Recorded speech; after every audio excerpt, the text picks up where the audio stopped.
नमस्कार। तो दूसरे लेक्चर में आपका स्वागत है और हम लोग डिस्कशन कर रहे हैं इजराइल फिलिस्तीन विवाद का हिंदी माध्यम में। इंग्लिश माध्यम में इजराइल फिलिस्तीन विवाद का, that is the Israel Palestine conflict, I have already explain in detail. जहाँ पे लेक्चर की जो अवधि है वो 3 घंटे 7 मिनट की है। तो यदि किसी को हिंदी इंग्लिश माध्यम में भी उसको समझना है तो वो उस प्लेलिस्ट पे जाकर उस लिंक को या उस वीडियो को क्लिक कर सकते हैं। तो मुरादात आईएएस ऑनलाइन प्लेटफॉर्म का लक्ष्य मैं आपको बता चुका हूँ। सार्वभौमिक शिक्षा है सिविल सर्विस परीक्षा के लिए। और अब हम पहले अपने सेकंड लेक्चर के या सेकंड पार्ट को कंप्लीट करते हैं ताकि हमारी एक बेसिक अंडरस्टैंडिंग बन जाए। उसके बाद हम फिर से मुरादात आईएएस को डिस्कस कर लेंगे। कहाँ जा रहा है, यही तो है।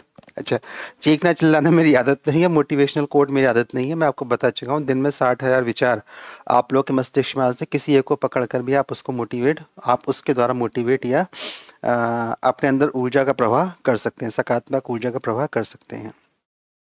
तो हमने जो लास्ट देखा था वो हमने ये देखा था कि क्या हुआ था कि हेरोड शासक बने हैं और हेरोड के शासनकाल में 4 BC में, हेरोड के शासनकाल में जो उनका शासनकाल 4 BC का रहा, इसी 4 BC में एक महत्वपूर्ण घटना हो जाती है। और हेरोड के शासनकाल के अंतिम दिनों में बेथलेहम में ईसा मसीह का जन्म हुआ है। चूंकि ईसा मसीह जन्म से यहूदी थे, चूंकि ईसा मसीह जन्म से यहूदी थे, तो यहूदियों में परंपरा थी कि जिस भी नए बच्चे को परिवार में जन्म होता है उसको टेम्पल ऑफ माउंट में लेकर आया जाता है उसके दर्शन कराने के लिए। तो उसी परंपरा का अनुसरण करते हुए ईसा मसीह को यहूदी परिवार में उनके परिवार के लोग, यहूदी पारंपरिक संस्कृति से उनके परिवार के लोग उनको टेम्पल ऑफ माउंट में दर्शन करवाने के लिए ले आते हैं। ये ठीक उस प्रकार से है कि जब हमारे यहाँ किसी बच्चे का जन्म हो जाता है तो उसको मुंडन करवाने के लिए उसको मंदिर में ले जाया जाता है या दर्शन करवाने के लिए मंदिर में उसको ले जाया जाता है। तो वो भी टेम्पल ऑफ माउंट में आए थे। इसके कुछ समय बाद फिर लगभग 1.5 वर्ष की आयु में यहाँ से नज़ारत चले गए हैं, एक और सिटी है इज़राइल का, और उनका पूरा भरण पोषण पालन पोषण पूरे अंतिम समय से 5 दिन पहले तक नज़ारत में हुआ है। नज़ारत से 5 दिन पहले वो यरूशलेम आते हैं और जब वो यरूशलेम आते हैं तो उनका जो एग्जीक्यूशन हुआ तो वो फ्राइडे के दिन हुआ था। तो संभवतः ये सोमवार का दिन है, सोमवार का दिन है या रविवार की रात है। तो रविवार या की रात या सोमवार के दिन वो नज़ारे से यरूशलेम आते हैं और यरूशलेम आते हैं तो वो इच्छा व्यक्त कर रहे हैं। इच्छा क्या व्यक्त कर रहे हैं? तो इच्छा यह व्यक्त कर रहे हैं कि मैं टेम्पल ऑफ माउंट के दर्शन करने जाता हूँ। तो जब वो टेम्पल ऑफ माउंट के दर्शन करने गए हैं तो वहाँ की जो अव्यवस्था है, वहाँ की जो अव्यवस्था है, चाहे वो स्वच्छता के रूप में हो या प्रशासन मंदिर की कार्यप्रणाली के प्रशासन के रूप में, उसको देख के वो रुष्ट हो जाते हैं, क्षुब्ध हो जाते हैं और अपने अनुयायियों के साथ वह निर्णय लेते हैं कि हम पहले इस मंदिर को साफ करते हैं और फिर इसकी प्रशासन व्यवस्था को एक लयबद्ध तरीके से स्थापित करने का प्रयास करते हैं। चूंकि प्रशासन यहूदियों के हाथ में था तो यहूदियों के जो प्रशासक समिति थी, यहूदी जो लोग थे, उनको लगा कि ये धार्मिक विषय में कुछ हस्तक्षेप हो रहा है जो उनको पसंद नहीं आया। या तो ये हो सकता है या ये हो सकता है वहाँ पे एक प्रकार की मोनोपोली एकाधिकार चल रहा हो जिसको लगा हो कि ये मेरे एकाधिकार में हस्तक्षेप है। इन इन दोनों कारणों से बृहस्पतिवार की रात को बृहस्पतिवार की रात को यहूदी शासन के द्वारा ईसा मसीह को गिरफ्तार बंदी बना लिया जाता है और अगले दिन उनको वहाँ की पंचायत में, राजा के वहाँ की स्थानीय पंचायत में प्रस्तुत कराया जाता है। फिर राजा के आदेश के बाद उनको एग्जीक्यूट कर दिया गया, अर्थात सूली पर लटका दिया गया, जिसे क्रूसिफिकेशन बोला जाता है, जहाँ पे उनकी मृत्यु हो जाती है। हम ट्रिनिटी का कॉन्सेप्ट देखें, और ट्रिनिटी के कॉन्सेप्ट में मैंने आपको बताया था कि ट्रिनिटी में माना जाएगा कि ईसा मसीह पुनः एक बार धरती पर जन्म लेंगे और ये जो जन्म लेंगे वो यरूशलेम में होगा। इसलिए क्रिश्चियनिटी और यरूशलेम के बीच का संबंध नहीं है कि क्रिश्चियनिटी ये मान के चलती है कि ईसा मसीह का जो दूसरा जन्म होने वाला है कब होगा उसका अभी कुछ निश्चित अनुमान नहीं है तिथि के अनुसार, लेकिन जब भी होगा तो वो यरूशलेम में होगा। इसलिए यरूशलेम ईसाइयों के बीच में इस प्रकार से संबंध जुड़ता है। हमने संबंध स्थापित करा था अलग सा मस्जिद को लेकर, पैगंबर मोहम्मद साहब को लेकर, उनकी जन्नत की यात्रा को लेकर, पुनः मक्का में वापस जाने के लिए। तो इस प्रकार से वहाँ पर जो संबंध स्थापित होता है वो यरूशलेम और इस्लाम के बीच में स्थापित होता है। और टेम्पल ऑफ माउंट के माध्यम से तो हम संबंध समझ ही चुके हैं कि यहूदियों का संबंध किस प्रकार से यरूशलेम से है। तो मैंने कहा हेरोड के अंतिम समय में, हमने कल यहीं पर समाप्त करा था और यहीं से आगे बढ़ने के अगले दिन ईसा मसीह को यहूदियों के द्वारा पंचायत के निर्णय के आधार पर मृत्युदंड के रूप में सूली पर लटका दिया गया है। अब आगे बढ़ते हैं। आगे क्या बढ़ते हैं? तो पहले हम इज़राइल देख लेते हैं, इज़राइल क्या है।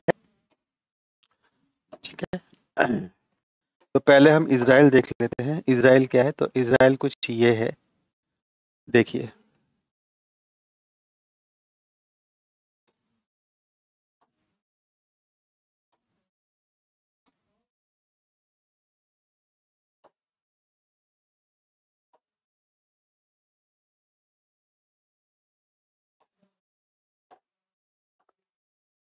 ठीक है, देखिए, तो ये है यरूशलेम,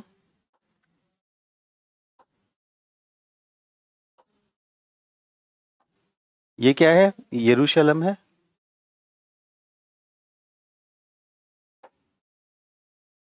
ये आपका यरूशलेम है,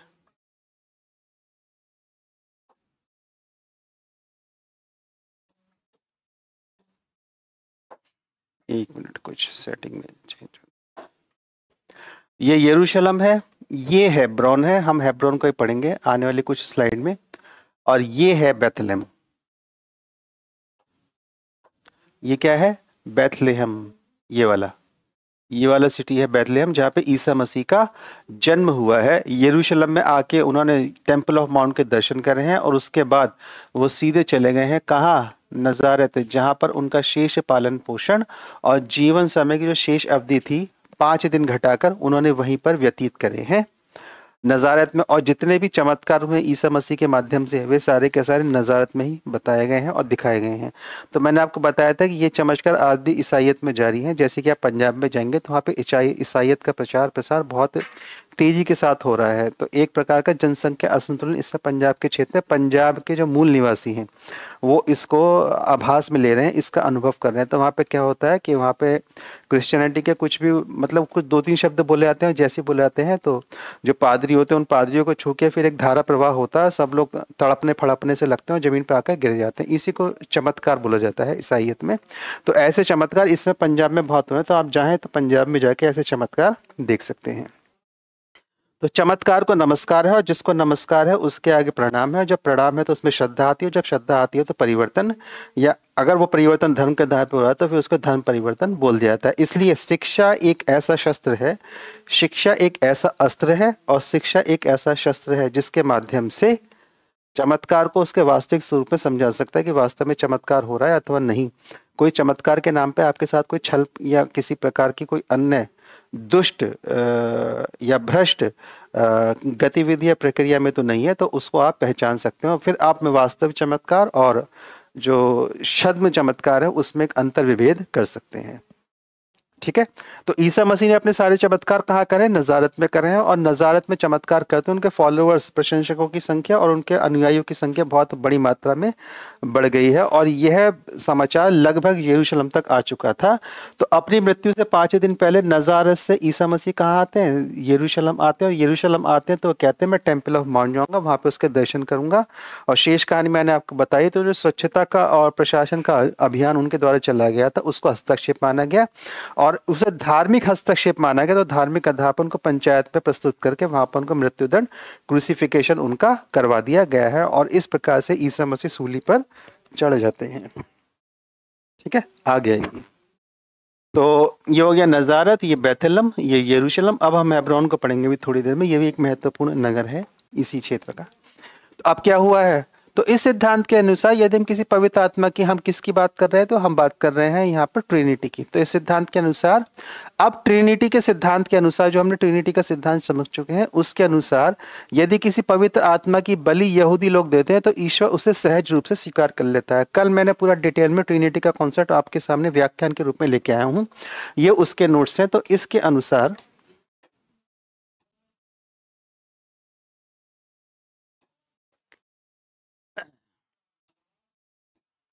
तो इसके अनुसार यदि यहूदी ऐसा कहते हैं हम किसी पवित्र आत्मा की बलि यहूदी लोग देते हैं तो ईश्वर से सहज रूप से स्वीकार कर लेता है, और उसका पुण्य किसको मिलता है, जिसने बलि दिया, तो अर्थात इसका पुण्य यहूदी लोगों को मिल जाएगा, इसका पुण्य यहूदी लोगों को मिल जाएगा। ईसाइयत कहती है कि ईसा मसीह ईश्वर के पुत्र थे और वे आए ही इसलिए थे कि उनकी बलि दी जाए। ठीक है, क्रूसिफिकेशन हो गया। अब ईसाइयत ने उसको इस प्रकार से परिभाषित कराया कि वे आए ये इसलिए थे कि उनकी बलि हो जाए, और मैंने आपको बताया था चूंकि वो ईश्वर के पुत्र थे इसलिए वो ऑटोमेटिकली शुद्ध हो गए। तो ये एक जाति व्यवस्था का यहाँ पर उदाहरण हमको ईसाइयत में देखने को मिलता है। उसमें कोई पाप नहीं था, इसलिए मनुष्य का उद्धार हो और वह पुनः स्वर्ग प्रस्थान करे, क्योंकि यह प्रक्रिया किसी कारण से पूरी नहीं हो पाई थी, इसलिए ईसा मसीह पुनः धरती पर आएंगे। अब आ गया 66 बीसी से 135 एडी, 66 बीसी से 135 एडी। यहां पर क्या हुआ है, तो इस समय अवधि के मध्य यहूदी और रोमन साम्राज्य के संघर्षों में संबंधों में संघर्ष चला है। कब से कब?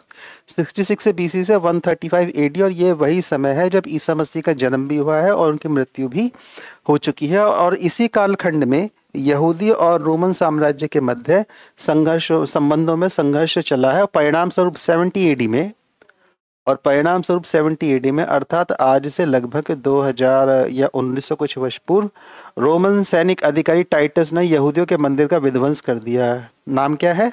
टाइटस ने यहूदियों के मंदिर का फिर से विध्वंस कर दिया, और यहूदियों को 135 एडी तक, ये वही पीरियड है, यहूदियों को 135 एडी तक पूरी तरह से विस्थापित कर दिया गया है।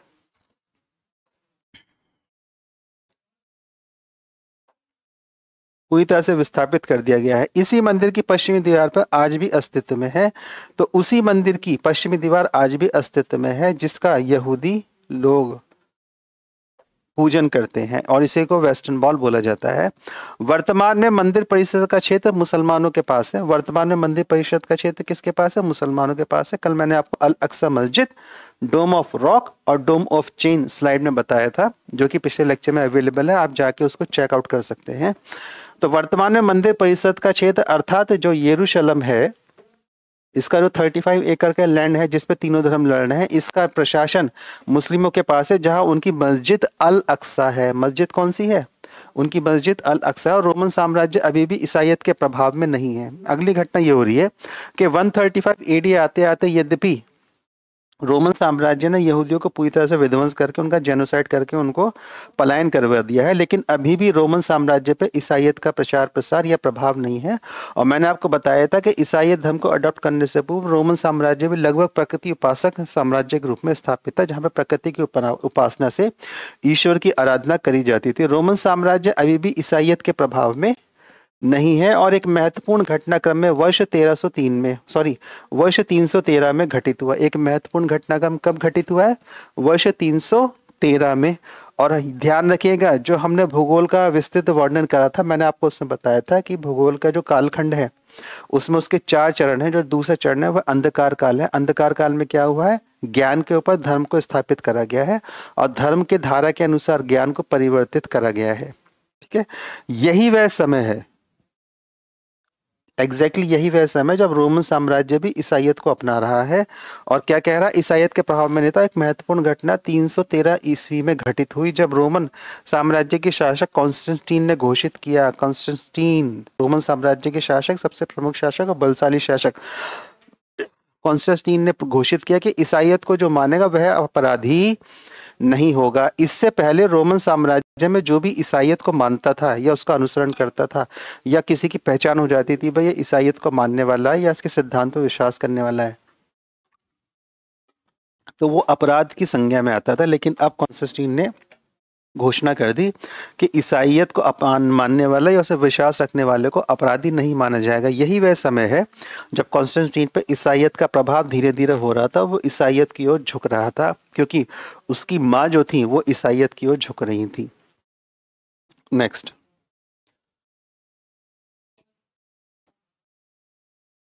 फिर क्या हुआ? फिर युवा कालांतर में इसी राजा ने यरूशलेम को, और कालांतर में इस राजा ने अर्थात कॉन्स्टेंटीन ने यरूशलेम को क्या करा? क्रिश्चियन सेंटर विकसित किया।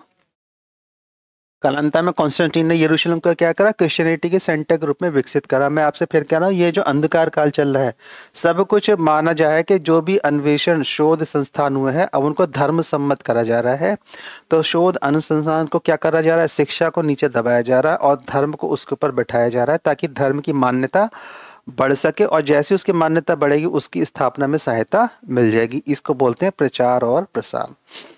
ठीक है, जो कि कृत्रिम प्रचार और प्रसार था। तो कालांतर में इसी राजा ने यरूशलेम को क्रिश्चियन सेंटर के रूप में विकसित करा। ईसाई धर्म से भावुकता के परिणाम स्वरूप राजा ने यहूदियों का नरसंहार कराया। देखिए, भावुकता, ये कैसी भावुकता है जिसमें नरसंहार किया जा रहा है? तो क्रिश्चियनिटी के प्रति भावुकता आई, और भावुकता के परिणाम स्वरूप यहूदियों को स्वतः ही शत्रु मान लिया गया है। और शत्रु मानने के अनुसार कहा गया कि भैया ये क्रिश्चियन नहीं है, तो ये क्या हो गए? ये हीथन हो गए। ये कौन हो गए? हीथन अर्थात अशुद्ध। तो इनका शुद्धिकरण कैसे होगा? इनका शुद्धिकरण तभी होगा जब ये ईसाई बन जाएंगे, और यदि ये ईसाई नहीं बनते हैं तो इनका क्रूसिफिकेशन जेनोसाइड होगा, इनको सूली पर लटकाया जाएगा, इनको मारा जाएगा, काटा जाएगा, छाटा जाएगा।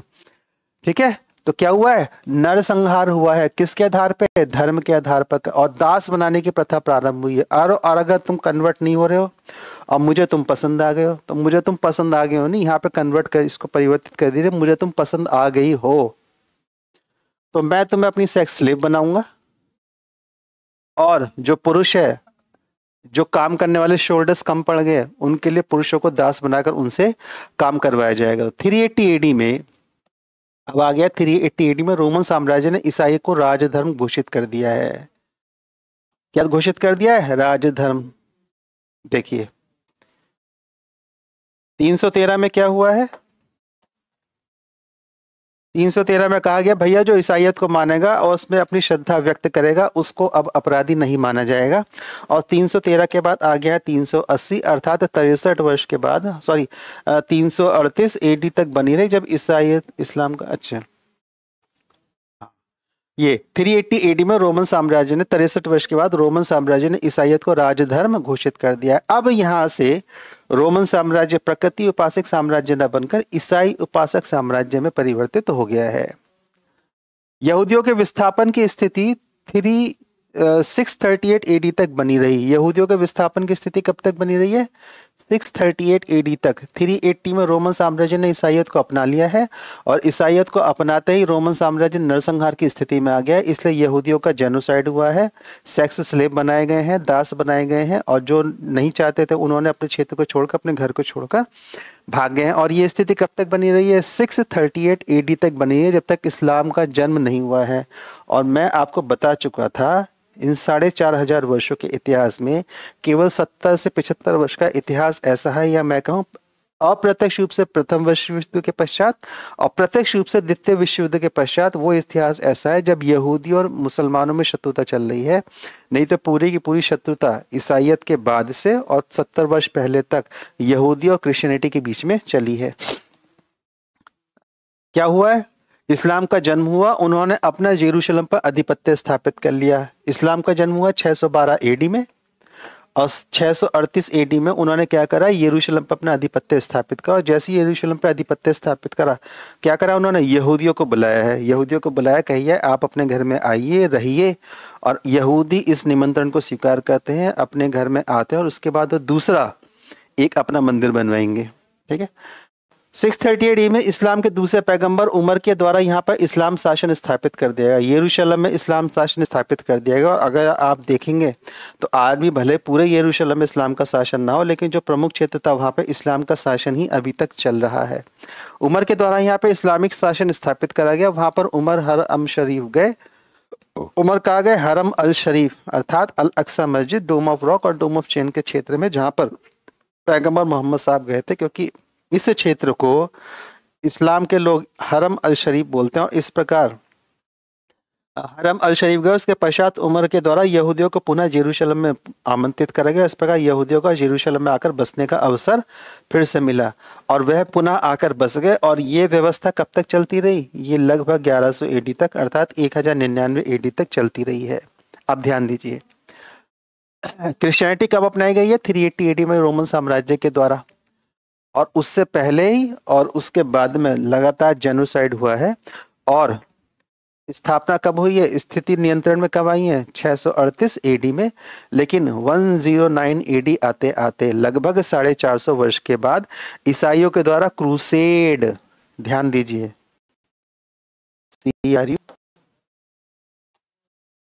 SADE क्रूसेड क्या हुआ है? धर्म स्थापना के लिए जो युद्ध करे जाते हैं, धर्म स्थापना के लिए जो युद्ध करे जाते हैं। और मैं आपसे कह रहा हूं धर्म स्थापना के लिए, क्योंकि अंतिम लक्ष्य के लिए जाते हैं कि अगर जो परिवर्तित नहीं होगा हम उसको मार देंगे। तो मैं कह रहा हूं धर्म स्थापना के लिए जो जेनोसाइड, नरसंहार, मारकाट की जाती है उसको ईसाईयत में क्रूसेड बोलते हैं। अर्थात ईसाईयत में धर्म स्थापना के लिए क्रूसेड का प्रावधान है, मारकाट का प्रावधान है। तो 10998 में ईसाइयों के द्वारा क्रूसेड अर्थात धर्म युद्ध प्रारंभ करा गया। यह युद्ध सीरिया से प्रारंभ हुआ और 1099 में आते आते यरूशलेम को जीत लिया गया है। और इस प्रकार फिर से जैसे ही यरूशलेम को जीता गया है, फिर से एक वृहद स्तर पर यहूदी और मुसलमानों का नरसंहार किसके द्वारा? ईसाइयत के द्वारा हुआ है। यहूदी और मुसलमानों का नरसंहार ईसाइयत के द्वारा हुआ है। इसके बाद प्रयास यह था कि यरूशलेम को एक फिर से प्रमुख ईसाई नगर के रूप में विकसित किया जा सके। तो यहाँ भी ईसाई नगर के रूप में यरूशलेम विकसित करा गया और यहाँ भी ईसाई नगर के रूप में यरूशलेम को विकसित किया जाएगा। ये दोनों प्रयास इस समय चल रहे हैं। एक चल रहा है 380 एडी से पहले का और एक चल रहा है 1100 एडी के साथ। और जब भी ईसाइयत के रूप में यरूशलेम को विकसित करा जा रहा है तब बड़े स्तर पर जेनोसाइड धर्म नरसंहार हुआ है। अर्थात ये एक प्रकार की बलि है जो क्रिश्चियनिटी में अपनी धर्म स्थापना के लिए उन्हीं के ईश्वर को दी जा रही है। अब आगे आइए, ये सारी की सारी स्लाइड्स आपको नोट्स के माध्यम से उपलब्ध हैं, तो आप उनका अध्ययन कर सकते हैं। और जो नई अपडेट है स्लाइड्स की, मैं उसको अपडेट कर दूंगा वेबसाइट पर। ठीक है, और वेबसाइट मैंने आपको बताई रखी है, वेबसाइट कौन सी है। तो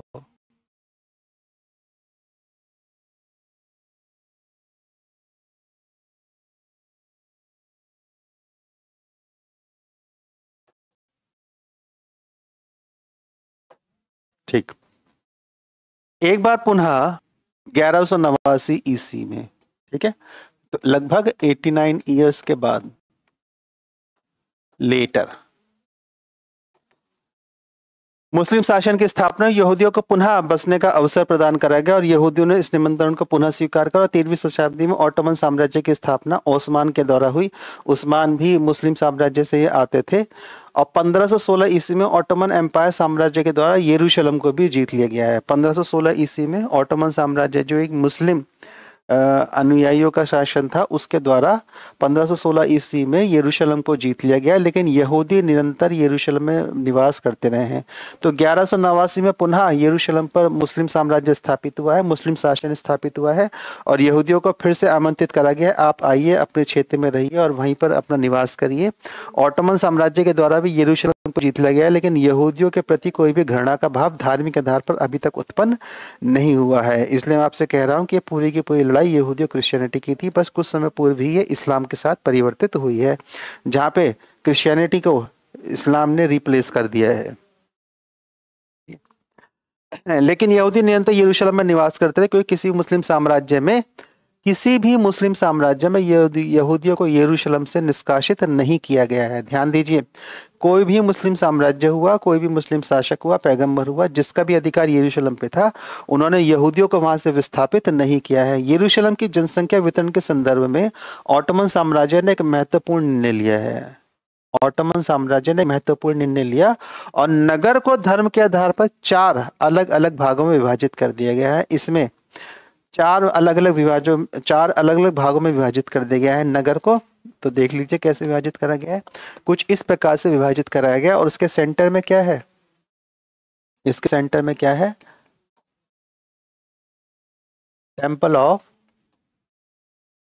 माउंट। हालांकि इसमें बड़ा क्षेत्र मुस्लिम क्षेत्र में था, वेस्टर्न वॉल आपकी यहूदियों के क्षेत्र में आ जाती है। ठीक है, यरूशलेम की जनसंख्या वितरण समय महत्वपूर्ण निर्णय लिया। धर्म के आधार पर नगर को 4 भागों में विभाजित करा गया। 4 विभाग कौन से थे? तो टेम्पल ऑफ माउंट को केंद्र मानकर मुस्लिम, यहूदी, ईसाई और अर्मेनियन ईसाई के मध्य नगर को विभाजित करा गया। और इस प्रकार मंदिर के मुख्य द्वार मुस्लिम क्षेत्र में तथा पश्चिमी दीवार यहूदी क्षेत्र में आती है। तो मंदिर के मुख्य द्वार किस में आए? मुस्लिम क्षेत्र में। पश्चिमी दीवार यहूदी क्षेत्र में आती है। टेम्पल ऑफ माउंट को मुसलमान वर्ग हरम अल शरीफ कहता है। मैं आपको बता चुका हूं, यहाँ पे फिर से रिपीट हो रहा है। तो ये वो विभाजन है, मुस्लिम, यहूदी, क्रिश्चियन और अर्मीनियन क्रिश्चियन। ये थोड़ा सा डिफरेंस होता है प्योर क्रिश्चियनिटी में और अर्मीनियन क्रिश्चियनिटी में। पता मुझे भी एग्जैक्टली नहीं है, लेकिन बस अभी मेरे संज्ञान में है, मैं बताऊंगा क्या क्या डिफरेंस होने वाले हैं। इसी प्लेलिस्ट में मैं इसको ऐड कर दूंगा। ठीक है, मुस्लिम और यहूदियों के बीच में इस प्रकार से तो नगर विभाजित करा गया है। ठीक है, आगे आइए। आधुनिक काल का इतिहास और वर्तमान विषय का मूल केंद्र। अब ये देखिए, अब यहां से हमारी क्या होती है? मॉडर्न हिस्ट्री प्रारंभ इस विषय को लेकर।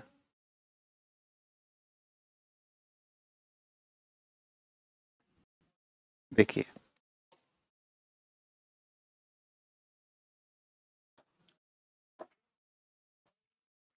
1850 ईस्वी के निकट से यूरोप में एंटी सेमिटिज्म आंदोलन वृहद स्तर पर तथा व्यापक रूप से प्रभाव में आ गया। एंटी सेमिटिज्म, आपने पिक्चर देखी होगी पुष्पा, राइट, जिसमें वीरप्पन का महिमा मंडन करा गया है।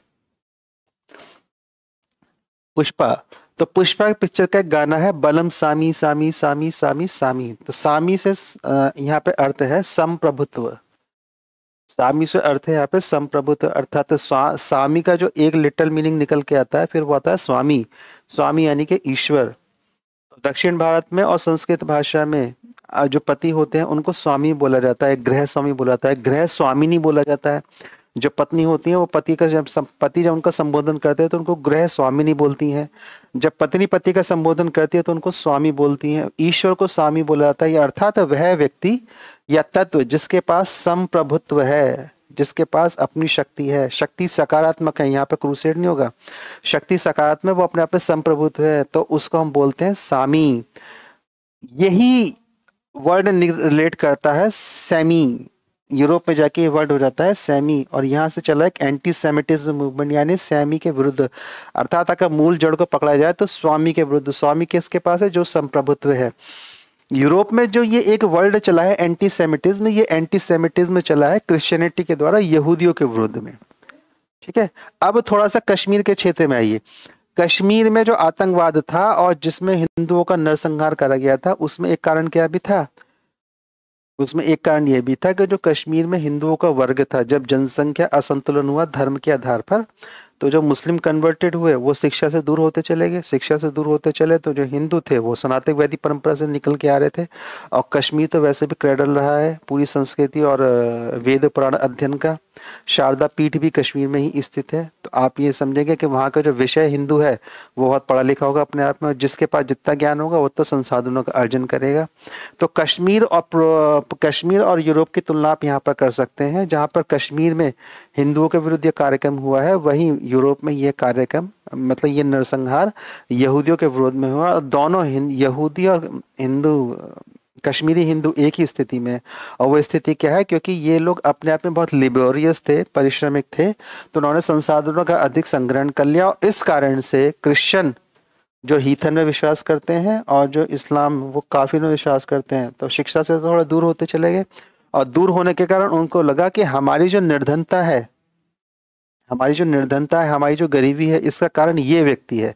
यूरोप में ये व्यक्ति था यहूदी और कश्मीर में यह व्यक्ति था हिंदू। तो 1850 के निकट यूरोप में एंटी सेमिटिज्म मूवमेंट, अर्थात यहूदियों के विरोध में नस्लीय आधार पर और धार्मिक आधार पर एक मूवमेंट, आंदोलन चलता है तथा व्यापक रूप से प्रभाव में आ गया था। इस आंदोलन की प्रतिक्रिया स्वरूप जब ये आंदोलन हुआ तो एक्शन का रिएक्शन हुआ, क्रिया की प्रतिक्रिया। यहूदियों के द्वारा एक आंदोलन जायोनिज्म प्रारंभ करा गया, जिसे हम प्रखर राष्ट्रवादी आंदोलन कहते हैं। और इसका मूल उद्देश्य क्या था कि यहूदी अब अपना देश लेंगे। अब हम ज्यादा इस परिस्थिति में भटकाव के रूप में नहीं रह सकते कि कभी इधर कभी उधर, खाना बदोशों की तरह, नोमैडिक्स की तरह हम लोग नहीं घूम सकते हैं।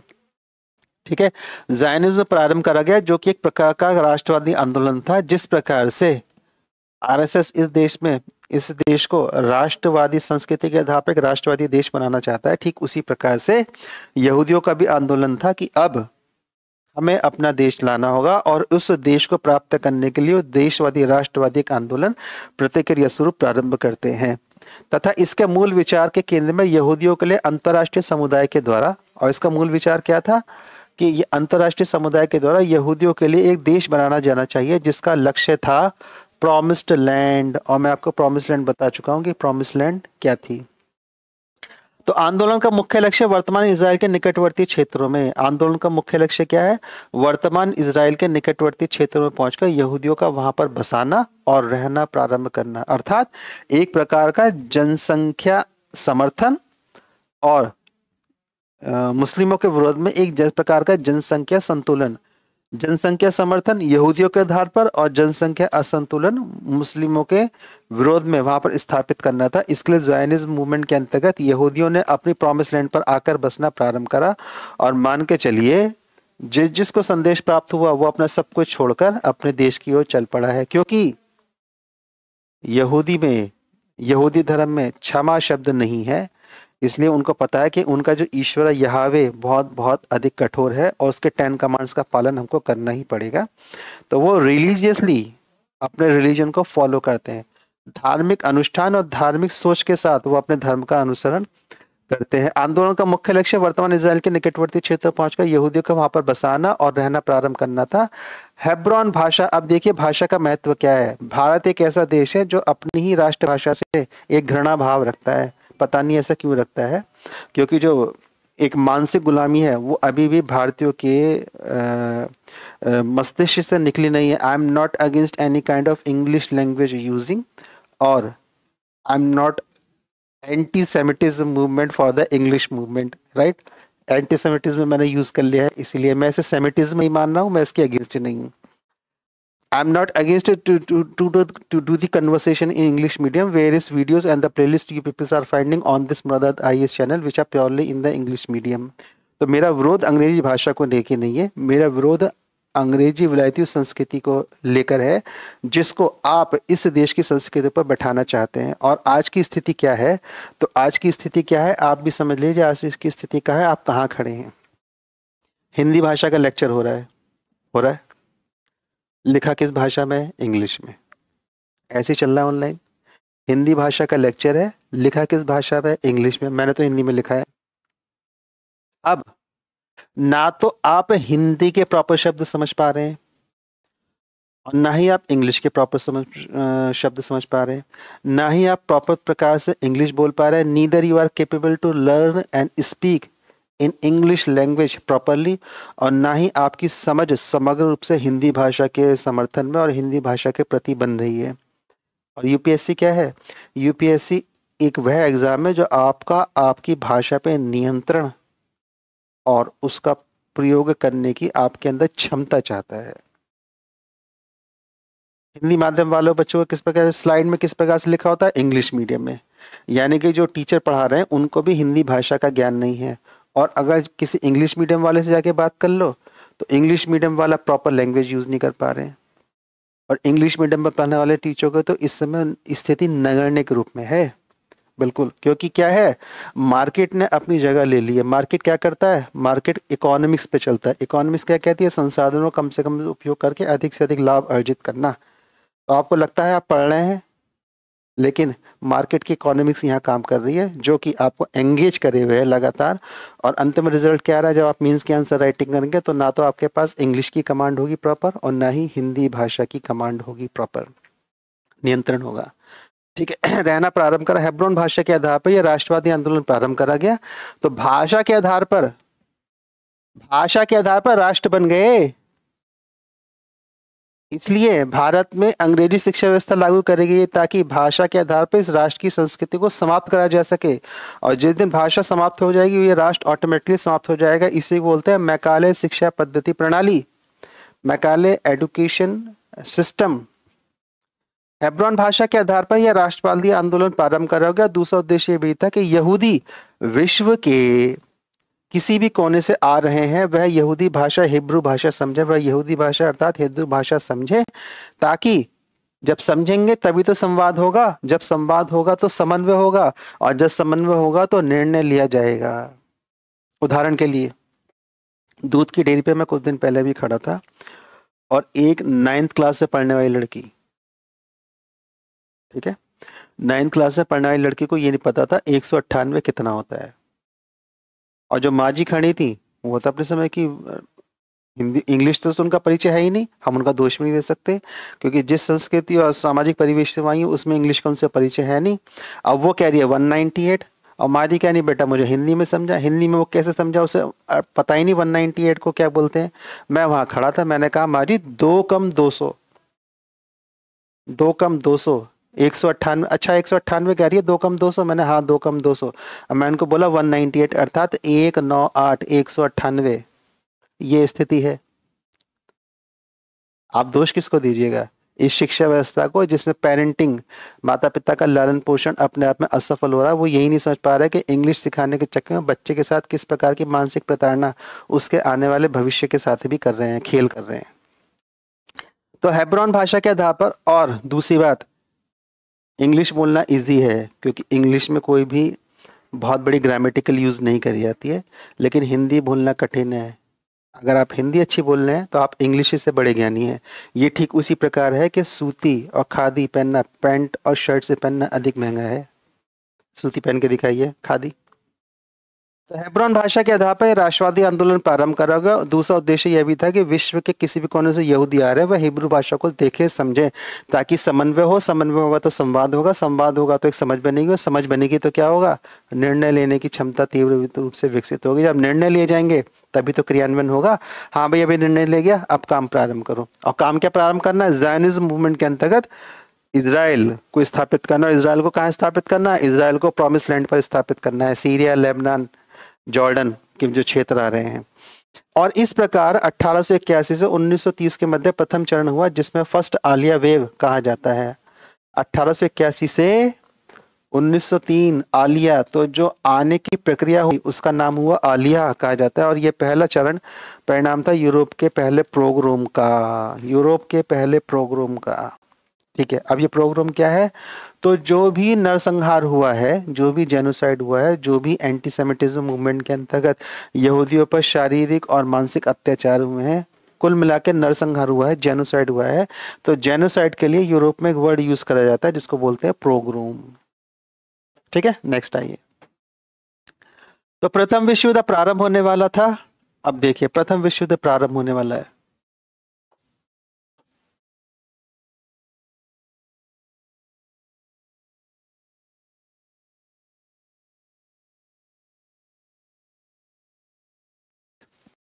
ठीक, तो प्रथम विश्व युद्ध प्रारंभ होने वाला है क्योंकि वर्ष 1914 से 1918 के मध्य हुआ, जो कि सेंट्रल पावर नेतृत्व, जिसमें सेंट्रल पावर का नेतृत्व कर रहा था जर्मनी और एलाइज पावर का नेतृत्व कर रहा था यूके के बीच हुआ।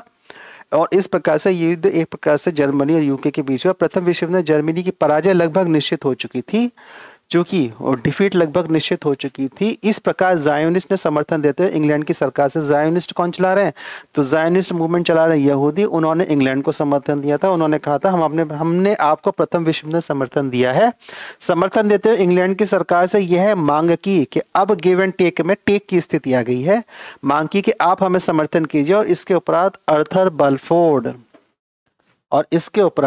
बलफोर्ड, जो कि उस समय विदेश सचिव थे, वो इस मंतव्य से सहमत थे, यहूदियों के इस मंतव्य से सहमत थे कि हाँ, यहूदियों के पास अपना एक देश होना चाहिए। भी देश बनाया नहीं गया, अभी मंतव्य से सहमति दी गई है। सहमति का नाम ही उद्घोषणा है, जिसको बोलते हैं अर्थर बेलफोर्ड उद्घोषणा। एक उद्घोषणा में पहली बार फिलिस्तीन देश पर, और उस उद्घोषणा में यह कहा गया कि हाँ ठीक है, हम फिलिस्तीन देश पर इजराइल देश बनाने की इच्छा जो यहूदी कह रहे हैं, हम उस मंतव्य से सहमत हैं। प्रथम विश्व युद्ध के साथ ही ऑटोमन एम्पायर जिसने अपना आधिपत्य स्थापित करा था और यहूदियों के साथ किसी प्रकार का अत्याचार नहीं करा था, साम्राज्य लगभग समाप्त होने की स्थिति में था। और वर्ष 1918 में ब्रिटिश ने ऑटोमन को हराकर फिलिस्तीन पर अपना नियंत्रण स्थापित करा। कब की बात है? वर्ष 1918 में। ठीक है, वर्ष 1918 में ऑटोमन साम्राज्य को हराकर फिलिस्तीन पर अपना नियंत्रण स्थापित करा है। और यहाँ पे ध्यान दीजिएगा, इस ऑटोमन एम्पायर में जब समर्थन देने की बात आई तो जायोनिस्ट अर्थात यहूदियों ने समर्थन दिया है ब्रिटेन को, जबकि अरब मुस्लिम वर्ल्ड और फिलिस्तीन ने समर्थन दिया था सेंट्रल पावर्स अर्थात जर्मनी को, ऑटोमन साम्राज्य या धर्म के आधार पर। और अब उनकी हार हो गई है। इस हार से एक तो यहूदियों ने समर्थन दिया था यूके को, यूके जीत गया, और दूसरी तरफ उनको पता था इन्होंने मुझे समर्थन नहीं दिया है। इस हार से यह परिणाम निकला कि अब वैश्विक स्तर पर जो पावर रूल कर रही थी, जो पोल थी वर्ल्ड ऑफ पावर की, यूके और यूएसए, वो बहुत तीव्र गति से यहूदियों के पक्ष में परिवर्तित हुई है। और वर्ष 1922 में लीग ऑफ द नेशन, जिसे यूएन का पिता भी कहा जाता है, ने उद्घोषणा के समर्थन में इंग्लैंड को अधिकृत कर दिया। उद्घोषणा कब हुई है? 1917 में। और 1922 में लीग ऑफ द नेशन ने, मैंने अभी बताया 1917 नहीं, अच्छा नहीं है तो लिख लीजिए, 1917 में हुई है अर्थर बेलफोर्ड डिक्लेरेशन। और इस उद्घोषणा के समर्थन में 5 वर्ष बाद लीग ऑफ द नेशन, जो यूनाइटेड नेशन का पिता कहा जाता है, उसने इंग्लैंड को अधिकृत किया कि उद्घोषणा के अनुसार जो आपने उद्घोषणा करी थी कि हाँ फिलिस्तीन के क्षेत्र में इजराइल नामक देश होना चाहिए। फिलिस्तीन के क्षेत्र में इजराइल नामक देश क्यों होगा? क्योंकि प्रॉमिस लैंड का पोर्शन तो वही है, यरूशलेम तो वही है, इजराइल वहीं बनेगा, क्योंकि उन्हें अपना प्रॉमिस लैंड लेना है भाई। अब वो प्रॉमिस लैंड लेके रहेंगे, आज नहीं तो कल लेंगे। ये युद्ध भी रुक भी जाएगा तब भी अपना प्रॉमिस लैंड लेना नहीं भूलेंगे। यहावे का निर्देश है मूसा को, और वो 10 कमांड उसी टेम्पल ऑफ माउंट के क्षेत्र में रखे हुए हैं, ऐसा वे मानते हैं। फिलिस्तीन का शासन करे और प्रयास करे कि यहूदी और अन्य धर्म के लोगों के लिए व्यवस्था हो जाए। इस उद्घोषणा के साथ ही फिलिस्तीन में अरब और यहूदियों के मध्य दंगे प्रारंभ होंगे। हो नहीं थे, 1922 में घोषणा हुई और फिर दंगे प्रारंभ होंगे। प्रत्यय स्वरूप यहूदियों ने आत्मरक्षा के लिए, अब एक्शन का फिर से रिएक्शन हुआ और आत्मरक्षा के लिए दंगों से बचने के लिए एक संगठन का नाम बनाया, जिसका नाम, एक संगठन बनाया जिसका नाम था हैगेना। और 1930 के मध्य फिफ्थ आलिया हुआ। आलिया हमने देखा, आलिया क्या था? आलिया अर्थात यहूदियों को प्रॉमिस लैंड पर आकर बसना विश्व के किसी भी कोने से।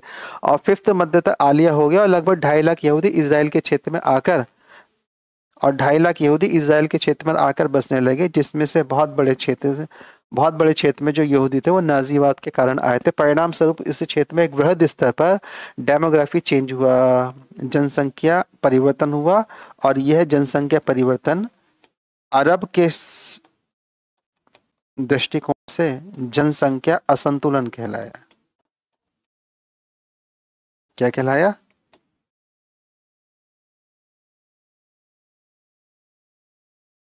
जनसंख्या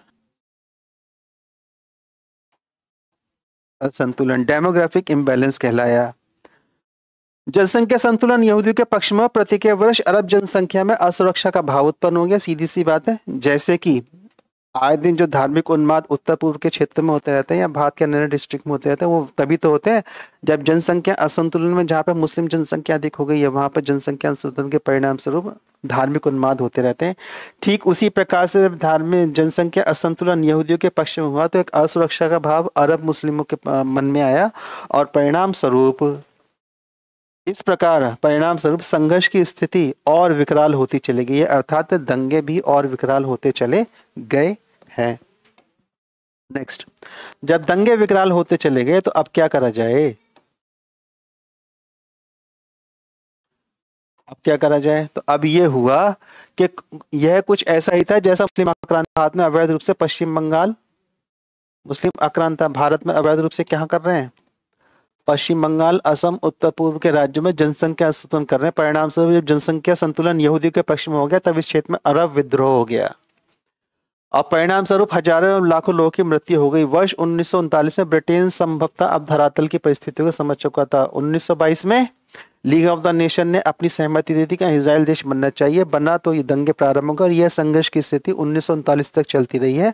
और 1939 आते आते ब्रिटेन इस बात को समझ चुका था कि देखो भैया परिस्थितियां अब अनकंट्रोल हो गई हैं, और यह द्वितीय विश्व युद्ध का समय भी था, और ब्रिटेन ने एक साथ कई देशों को स्वतंत्र कराया, जिसमें 1947 की अवधि के आसपास भारत भी एक देश है जिसको स्वतंत्र करा गया है, ब्रिटेन के द्वारा स्वतंत्र करा गया है। हम कोई लिबरेशन के माध्यम से, रेवोल्यूशन के माध्यम से स्वतंत्रता प्राप्त नहीं है, पावर ट्रांसफर करा गया है। तो यहाँ पे अंतर है किसमें? फ्रीडम और लिबर्टी में। फ्रीडम और लिबर्टी में क्या अंतर है ये हम देखेंगे संविधान की क्लास में, संविधान की कक्षा में, संविधान के व्याख्यान में। अभी बस ये बता दिया मैंने आपको कि there is a difference between the freedom and the liberty. Why India didn't get the liberation or the liberty, why India only get the freedom? This is the $1 million question. ठीक है, तो परिणाम स्वरूप जनसंख्या से यहूदी के पक्ष में हो गया, तब इस क्षेत्र में विद्रोह हुआ और हजारों और लाखों लोगों की मृत्यु हो गई। वर्ष 1939 में ब्रिटेन को पता लग गया भैया स्थिति अनकंट्रोल हो रही है, इसलिए ब्रिटेन ने कह दिया कि भैया अब हम क्या करेंगे, अब हम एक व्हाइट पेपर लेकर आएंगे, श्वेत पेपर लेकर आएंगे और यहूदियों के आगमन पर प्रतिबंध लगाएंगे। ध्यान दीजिए वह समय था जब वर्ष 1940 से 1945 के मध्य होलोकॉस्ट के अंतर्गत, होलोकॉस्ट कहाँ हुआ है? जर्मनी में। किसके द्वारा हुआ है? हिटलर के द्वारा। और क्या हुआ है? होलोकॉस्ट के अंतर्गत 60 लाख यहूदियों को मार दिया गया है। वीडियो लिखा हो गया है यहाँ पर। 60 लाख यहूदियों को मारा गया है, और पोलैंड और पूर्वी यूरोप में यहूदियों पर आत्मघाती हमले, दुराचार हो रहे हैं। इसके ठीक विपरीत इंग्लैंड ने अन्य यहूदियों के आगमन पर अब प्रतिबंध लगा दिया। कहाँ पर? प्रॉमिस लैंड पर। इसके ठीक विपरीत क्या हुआ? इंग्लैंड ने अब दूसरे यहूदियों के आगमन पर प्रतिबंध लगा दिया फिलिस्तीन के क्षेत्र में। इसके साथ ही प्रतिबंध के अंतर्गत ब्रिटिश रॉयल आर्मी अर्थात ब्रिटिश रॉयल नेवी को समुद्र में तैनात कर दिया गया है कि आप सुनिश्चित करिए कि कोई भी इजरायली अब इस क्षेत्र में अवैध रूप से ना आ सके, क्योंकि जो भी आलिया चल रहा था वो समुद्र के माध्यम से चल रहा था। ये क्रिया हो गई, यहूदियों ने फिर से इसकी एक प्रतिक्रिया करी और उन्होंने आलिया का आलिया बेट चला दिया, स्मगलिंग, एक प्रकार से इलीगल इमिग्रेशन कर दिया। आलिया बेट नाम से यहूदियों ने गुप्त कार्यक्रम चलाया, सीक्रेट प्रोग्राम, जिसमें अवैध रूप से यहूदियों को यूरोप और निकटवर्ती देशों से इजराइल में लाया गया। इसी समय द्वितीय विश्व युद्ध भी प्रारंभ हो गया है। हर घटना एक दूसरे घटना को प्रभावित करती है और सब इंटरलिंकिंग होती है, आपस में सहसंबद्ध होती हैं। हो गया। और इंग्लैंड की इच्छा थी कि अरब और यहूदी इंग्लैंड की ओर से द्वितीय विश्व युद्ध में लड़ें। ठीक है। अब देखिए प्रथम विश्व युद्ध में क्या हुआ, यहूदियों ने यूके को समर्थन दे दिया, भारत ने भी दे दिया था। और प्रथम विश्व युद्ध में अरब ने किसको समर्थन दिया था, जर्मनी को समर्थन दिया था। इस बार फिर से वही जर्मनी है, हिटलर की अध्यक्षता में, हिटलर के नेतृत्व में।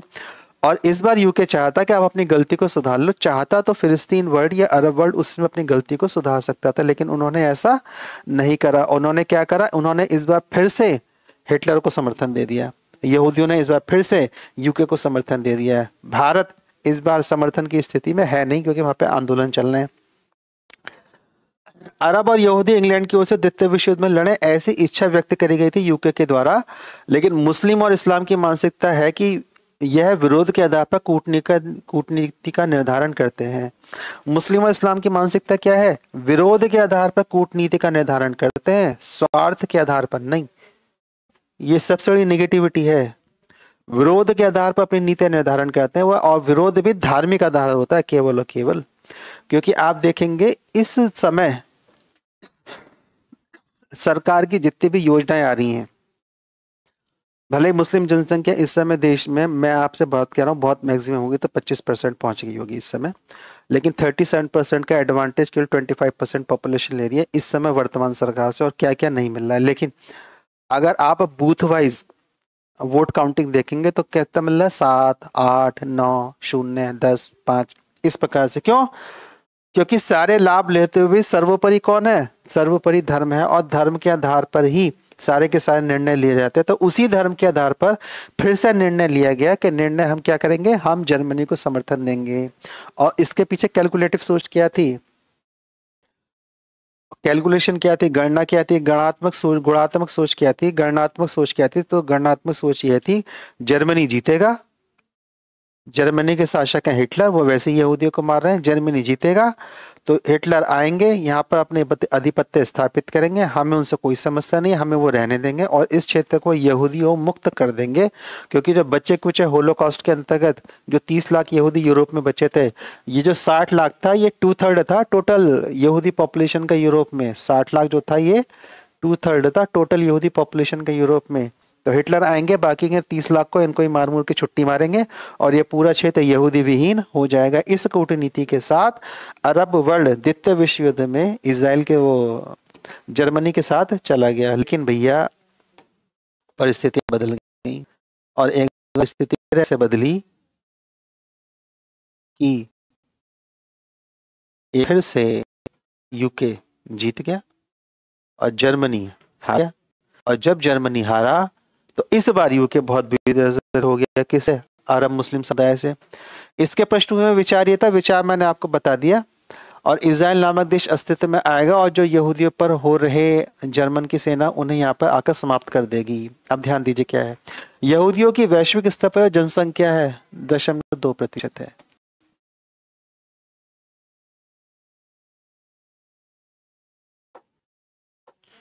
यहूदियों की वैश्विक स्तर पर जनसंख्या कितनी है, 0.2%। लेकिन नोबेल पीस प्राइज कितने लिए हैं, 20%। और भारत में इसका उदाहरण हमको कहाँ मिलता है, पारसी समुदाय से ले सकते हैं। जनसंख्या केवल 1.5 लाख के आसपास है, लेकिन भारत के सबसे सफल अधिवक्ता नाना पालकीवाला, सुप्रीम कोर्ट के न्यायाधीश और रतन टाटा जैसे अन्य उद्योगपति कहाँ से आते हैं, पारसी समुदाय से आते हैं। यही परिश्रम यहूदियों के द्वारा वैश्विक स्तर पर किया गया था। और इसी के परिणाम स्वरूप यहूदियों ने अंतर्राष्ट्रीय स्तर पर एक बहुत बड़ी लॉबी को खड़ा कर लिया था, क्योंकि यहूदियों ने द्वितीय विश्व युद्ध में समर्थन दे दिया था, इसलिए वर्ष 1946 में द्वितीय विश्व युद्ध समाप्त हुआ और परिस्थितियां यहूदियों के पक्ष में बहुत तीव्र गति से परिवर्तित हुई। लेकिन यहूदियों के अनुसार परिस्थितियां भी परिवर्तित नहीं हुई है। इंग्लैंड ने अभी भी प्रतिबंध लगा रखे थे। प्रतिक्रिया में एक अन्य सैन्य संगठन का निर्माण होता है, नाम है इरगुन, महत्वपूर्ण है। इसके जो संस्थापक है वो आने वाले समय में इजराइल के प्रधानमंत्री बनेंगे और उनको नोबेल पीस प्राइज भी दिया जाएगा, आप ये देखिएगा। इसने वहां के एक होटल में, इरगुन ने वहां का एक होटल था किंग डेविड, वहां पर एक ब्लास्ट कर दिया और जो 90 इंग्लैंड के लोग थे उनको मार दिया गया, क्योंकि इरगुन को यह लग रहा था कि अभी भी इंग्लैंड हमारी सारी बातों को हमारे अनुसार नहीं मान रहा है। क्योंकि जो आलिया पे जो प्रतिबंध लगाया था उसकी प्रतिक्रिया में जो आलिया भट्ट ऑपरेशन प्रोग्राम चलाया गया था और जो अभी तक कोई भी रिलैक्सेशन वहां पर नहीं दी गई, तो उनको लग रहा था ये हमारे लिए काम नहीं कर रहे हैं, इसलिए उन्होंने यहाँ पे एक ब्लास्ट करके 90 लोगों को मार दिया है। ठीक है, आप देखते हैं नेक्स्ट स्लाइड में क्या है।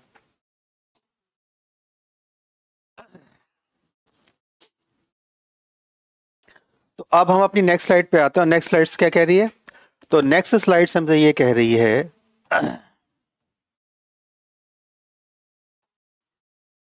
नेक्स्ट स्लाइड,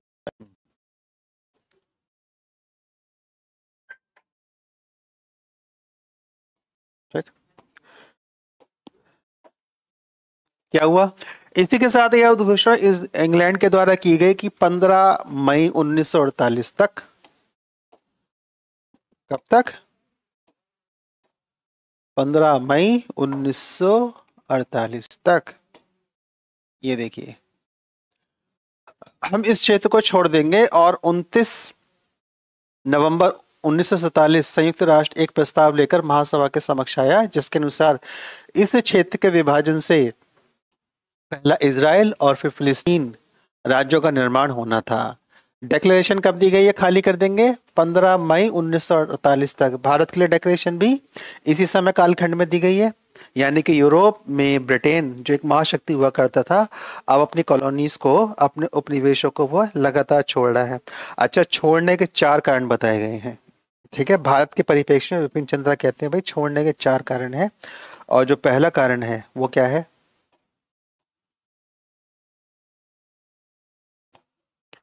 पहला कारण क्या है?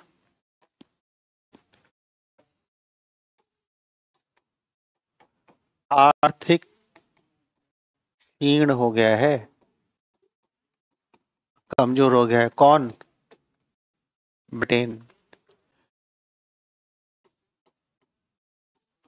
रूस का उदय हो गया है, ठीक है, एक तीसरी महाशक्ति के रूप में। तीसरा क्या हुआ है?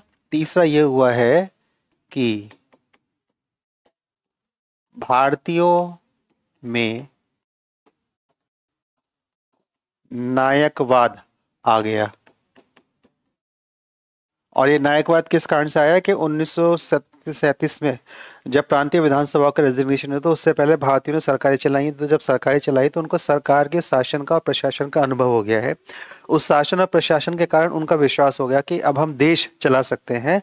तो जब वो उनके अंदर वो विश्वास स्थापित हो गया तो देश चला सकते हैं, तो इसी को ही नायकवाद कहा गया है।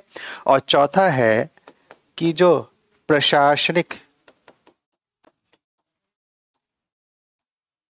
प्रशासनिक क्रम है या प्रणाली है या अधिकारी हैं, उन पर अब विश्वास किया जा सकता। इसमें प्रशासनिक में मिलिट्री भी इंक्लूडेड है। उनको डर था कि म्यूटिनी ना हो जाए। ठीक है, इन चार कारणों से विपिन चंद्र जी की पुस्तक ये कहते हैं कि ब्रिटेन ने डिसाइड करा कि अब हम भारत को छोड़ेंगे। इस 4 कारणों में एक भी कारण उनका नहीं है जिनको विशेष रूप से बताया जाता है।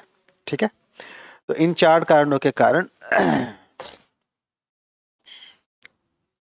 बोला गया कि भैया अब हम ब्रिटेन भारत को खाली करेगा।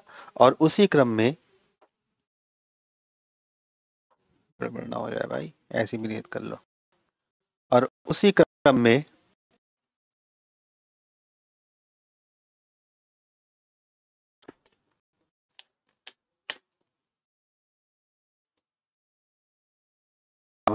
बारी आ रही है किसकी?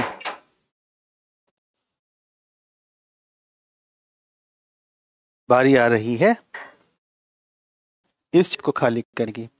और ब्रिटेन ने घोषणा कर दी कि 15 मई 1948 हम इस क्षेत्र को छोड़ के चले जाएंगे। संयुक्त राष्ट्र में एक प्रस्ताव आया और प्रस्ताव आया है नवंबर 1947 में। नवंबर 1947 के अनुसार यह प्रस्ताव पारित कर दिया गया है। क्या नवंबर 1947 का प्रस्ताव पारित कर दिया गया है कि अब जहां पे फिलिस्तीन नामक देश है, उस फिलिस्तीन नामक देश को विभाजित करा जाएगा। विभाजन करके दो देश बनाए जाएंगे और नए देश का नाम होगा इजराइल। और इजराइल का अपने ही प्रॉमिस लैंड के वचन के अनुसार जो भूमि है उस पर अब उसका निर्माण होने जा रहा है। क्षेत्र विभाजन कुछ इस प्रकार से किया जाए। अब ये कह रहे हैं कि भैया देखो सुनो, क्षेत्र विभाजन तो करना है लेकिन क्षेत्र विभाजन कुछ इस प्रकार से करना कि अन्यायपूर्ण तथा अनियंत्रित न माना जाए। और अरब इससे बहुत अधिक रुष्ट हो गए।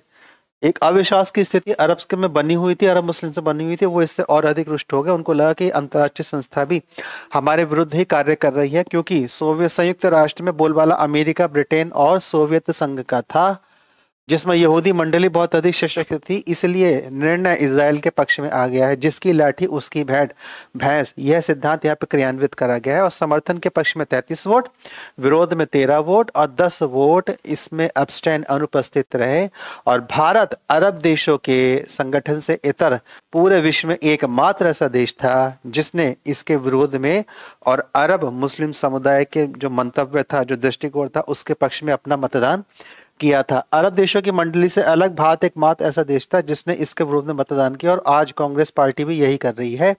व्याख्यान के अनुसार नेहरू जी ने पाकिस्तान के मुसलमानों के साथ सद्भावना संबंध रखते हुए अथवा भारतीय राजनीति में मुसलमानों के तुष्टियों को ध्यान में रखते हुए यह निर्णय लिया कि प्रस्ताव पारित हुआ और बड़े स्तर पर दंगे प्रारंभ हो गए। यह निर्णय लिया, अब प्रस्ताव पारित हो गया और बड़े स्तर पर दंगे प्रारंभ हो गए हैं। अच्छा, यहाँ पे लिखा हुआ है कि वर्तमान में भी कांग्रेस पार्टी ऐसा ही कर रही है, क्योंकि कांग्रेस पार्टी की जो महासचिव हैं प्रियंका वाड्रा, उन्होंने स्टेटमेंट दिया है कि गाजा में निरंतर प्रतिदिन मासूम बच्चों की और लोगों की हत्याएं करी जा रही हैं और एक प्रकार का नरसंहार वहां पर हो रहा है। ठीक है, घोषणा होने के साथ ही घोषणा हो गई क्योंकि सब कुछ पहले से क्लियर था।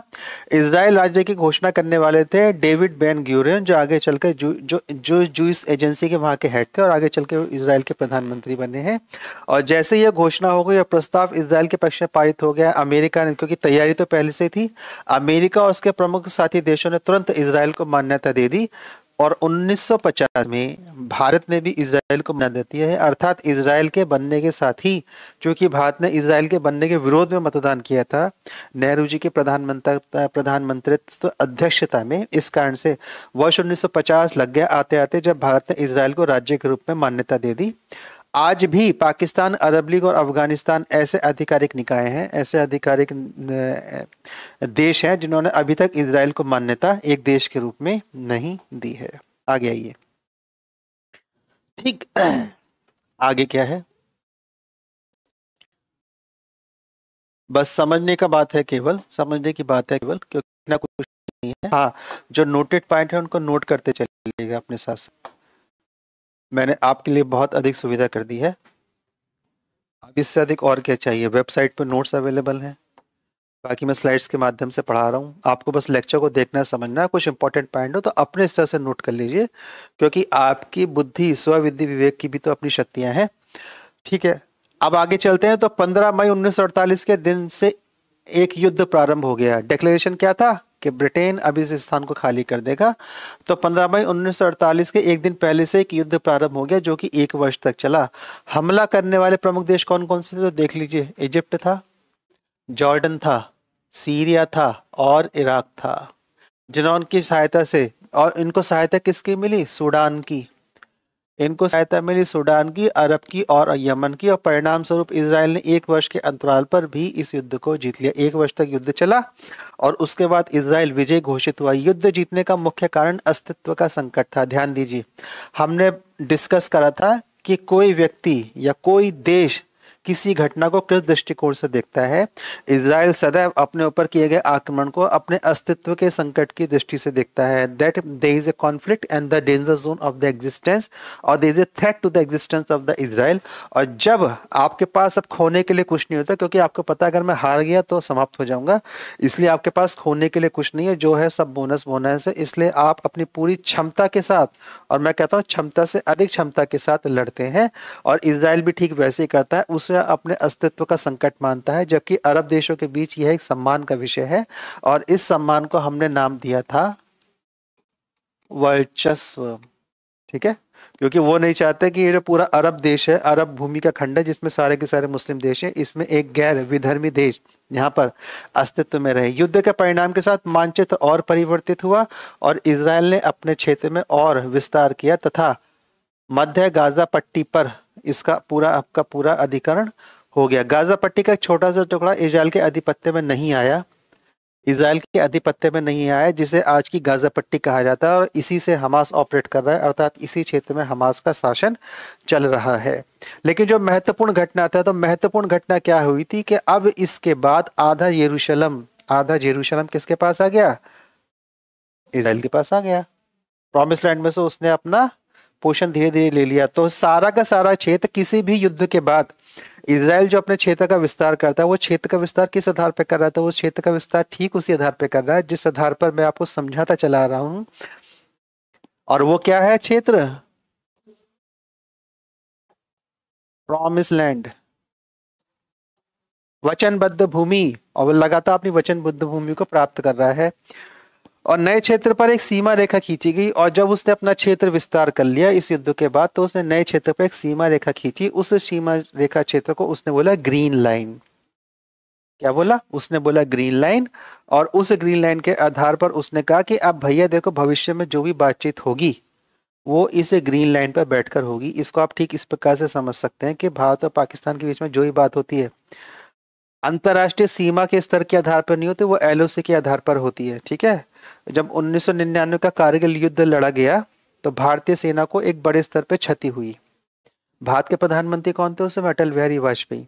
अटल बिहारी वाजपेयी जी ने थोड़ा आदर्शवाद दिखाते हुए ये इंस्ट्रक्शन दे दिए थे, मतलब ये एक आदेश आ गया था राज्य के रूप से कि एलओसी क्रॉस नहीं होगी। तो जिस रास्ते से भारतीय वायुसेना को जाने में सुगमता थी, उसमें उनको एलओसी क्रॉस करके फिर अटैक करना था, लेटरल एंट्री से और या बैक साइड से उनको अटैक करना था। लेकिन एक राजनीतिक आदर्शवाद में राज्य के विपरीत एक कुछ ऐसी नीति आ गई जिसका एयरफोर्स ने विरोध करा था। लेकिन पॉलिटिकल कमांड हाईएस्ट कमांड होती है और आप उसको अवॉइड नहीं कर सकते, क्योंकि प्रधानमंत्री सीधे इसको देखते हैं। तो वहां से कमांड आ चुकी थी कि भैया सुनो, या भैया ये मत सुनो, आप सुनिए भारतीय वायुसेना, एलओसी किसी भी स्तर पर क्रॉस नहीं करनी है। तो एलओसी क्या है? एलओसी भी एक प्रकार की ग्रीन लाइन है, मतलब इस लाइन को ग्रीन लाइन बोल दिया गया। एलओसी एक प्रकार की लाइन है, सीमा रेखा है, वो नियंत्रण सीमा रेखा है। तो इसी प्रकार से यहाँ की भी एक नियंत्रण सीमा रेखा थी।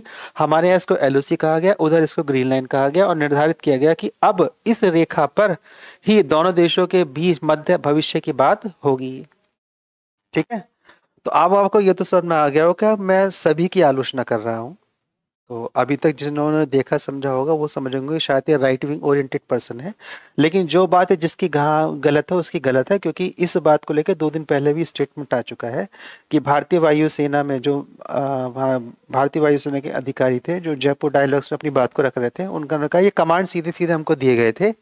जयपुर डायलॉग में वो अपनी बात को जब रख रहे हैं तो कमांड हमको सीधे सीधे दे गए थे कि आपको एलओसी क्रॉस नहीं करनी है। और उस निर्णय के कारण भारतीय वायुसेना को वर्ष 1999 के युद्ध में एक बड़े स्तर पर क्षति हुई थी। ठीक है, आगे चलते हैं। तो 11 मई 1949 इजराइल को संयुक्त राष्ट्र की सदस्यता मिल गई। लो भाई, सारे काम एक साथ होंगे अब तो। क्यों? क्योंकि जब सैया हमारे कोतवाल तो डर किस बात का, और सैया कोतवाल कौन बैठा है? अमेरिका बैठा है, और सारी कोतवालियां उसकी हैं। ये अंतर्राष्ट्रीय संस्थाएं सब किसकी? अमेरिका की हैं। तो इजराइल को संयुक्त राष्ट्र की सदस्यता मिल गई, अन्य देशों से भी मान्यता मिलती चली गई है। इजराइल देश ने लॉ ऑफ रिटर्न का विधान बनाया। सही है, जैसे हमारे यहाँ ये सिटीजनशिप अमेंडमेंट एक्ट आया है ना, कि जो भी माइनॉरिटीज हैं, जो भी रिलीजियस माइनॉरिटीज है, कहाँ के रिलीजियस माइनॉरिटीज है? पाकिस्तान, बांग्लादेश, अफगानिस्तान। तो पाकिस्तान, बांग्लादेश, अफगानिस्तान जो सेल्फ डिक्लेयर्ड नेशन है, स्व घोषित नेशन है, धर्म के आधार पर वो इस्लामिक रिपब्लिक है या इस्लामिक राज्य है। तो रिलीजियस माइनॉरिटीज कौन हो गए वहाँ पे? सिख हो गए, क्रिश्चियंस हो गए, ईसाई हो गए। तो उन्होंने कहा चूंकि अखंड भारत की परिकल्पना में या अखंड भारत में कभी ये देश भारत का अंग हुआ करते थे, तो यहाँ पे जो लोग हैं वो भारत से संबंध रखते हैं। चूंकि उनका धर्म परिवर्तन हुआ है तो वो अन्य धर्मों में चले गए हैं, और इस समय चूंकि इस्लामिक शासन वहाँ पर है, इस्लामिक मेजोरिटी में है, तो ये ऑटोमेटिकली अल्पसंख्यक, रिलीजियस माइनॉरिटी, धार्मिक अल्पसंख्यक बन जाते हैं। तो उन्होंने कहा जो भी धार्मिक अल्पसंख्यक इन देशों में है, यदि वो भारत आते हैं तो उनको भारत की नागरिकता मिल जाएगी। कुछ इसी प्रकार का विधान इसराइल ने भी कहा लॉ ऑफ रिटर्न के माध्यम से, कि जो भी यहूदी इसराइल में बसना है, उसको इसराइल की नागरिकता मिलेगी और बसने का अधिकार मिलेगा। विधान बनाकर सुनिश्चित कि विश्व के किसी भाग से यहूदी अथवा यहूदी मूल का व्यक्ति आकर इसराइल में रह सकता है और आने पर उसे यहाँ की नागरिकता प्राप्त हो जाएगी। आगे चलिए, अगर यहां तक की बात आपको समझ में आ रही है तो आपके बात समझ में आ रही है कि जनसंख्या अपने आप में एक संसाधन है। ठीक है, वामपंथी विचारधाराओं ने हिंदू जनसंख्या को एक बोझ बना दिया है इस देश पर। मैं ध्यान के मैं शब्द यूज कर रहा हूं, हिंदू जनसंख्या को बोझ बना दिया है देश पर। किसने? वामपंथी विचारधाराओं ने, इस्लामिक स्कॉलर्स ने। और पढ़ा दिया गया है कि जनसंख्या घटाइए, हम दो हमारे दो, हम दो हमारे दो। इसका अनुसरण किसने करा? इसका अनुसरण केवल और केवल हिंदुओं ने करा। और किसी ने करा? नहीं, और किसी ने नहीं करा। क्यों? क्योंकि बहुत प्लान तरीके से लाया गया, इसलिए नेशनल पॉपुलेशन पॉलिसी नहीं लाई गई कहीं भारत में, एक लॉ नहीं बनाया गया। अगर लॉ बनाया जाएगा तो वो सब पे इम्प्लीमेंट होगा, लेकिन जो बुद्धिजीवी वर्ग है वो बात को समझ लेगा। और समझा कौन रहा है? वामपंथी समझा रहा है, अपनी बुद्धि कुटिलता को उपयोग में लेते हुए उसने कहा हम दो हमारे दो। एक सोशल फेनोमेना, एक सोशल रेवोल्यूशन बना देगा, सोशल आंदोलन बना दिया गया है, एक सोशल अवेयरनेस कैंपेन बना देगा। उनको पता था इसको फॉलो केवल और केवल हिंदू करेगा, एग्जैक्टली वही कर रहा है। तो इस प्रकार से भी इस देश में एक जनसंख्या असंतुलन धार्मिक आधार पर स्थापित करने का प्रयास पिछले विगत कई लंबी काल अवधि से किया जा रहा है। आगे आइए, मैं प्रखर राष्ट्रवादी व्यक्ति हूं, अगर मेरे आप विचारों से असहमत हैं तो कृपया करके मेरी आलोचना और निंदा करें, लेकिन बस निवेदन ये है कि मेरी बात सुने। ठीक है, नेक्स्ट देखिए क्या हुआ है। वर्ष 1956 इजिप्ट में एक नए राष्ट्रपति हुए हैं। नए राष्ट्रपति का नाम है अब्दुल नासिर। अब्दुल नासिर कौन थे? तो वहां की सेना के अधिकारी थे ये, और इन्होंने वहां के राजा का जो शेख था उसका तख्ता पलट करके, कूप करके, वहां पर एक राष्ट्रपति की पदवी या लोकतांत्रिक तरीके के विषय में जो राष्ट्रपति का उच्च अधिकार, राष्ट्रपति का उच्च पद होता है, उस पर अपने आप को विराजमान किया। सत्ता में आए जो कि अरब आधिपत्य का विस्तार रखते थे, और इनकी सोच क्या थी कि अरब का आधिपत्य होना चाहिए, विस्तार, इसका विस्तार के माध्यम से आधिपत्य होना चाहिए। वर्ष 1956 में इजिप्ट ने अब्दुल नासिर के आते ही स्वेज नहर को नियंत्रित कर लिया। और स्वेज नहर आप जानते हैं कि स्वेज नहर किस किस के बीच में रास्ता खोलती है? तो अब देखिए स्वेज नहर क्या है। यह मनुष्य द्वारा निर्मित एक कृत्रिम समुद्र तल ऊंचाई वाला जल मार्ग है। समुद्र तल ऊंचाई वाला जल मार्ग है। क्या करता है? अफ्रीका और एशिया का विभाजन, यह महत्वपूर्ण बात है। अफ्रीका एशियन का विभाजन करता है। इसकी लंबाई 193 किलोमीटर, और जब ये विभाजन करता है तो ये है मेडिटेरेनियन सी, अर्थात भू मध्य सागर। ये है मेडिटेरेनियन सी, और ये है आपका लाल सागर। ठीक है, और ये है आपका एशिया, और ये वाला क्षेत्र हो गया आपका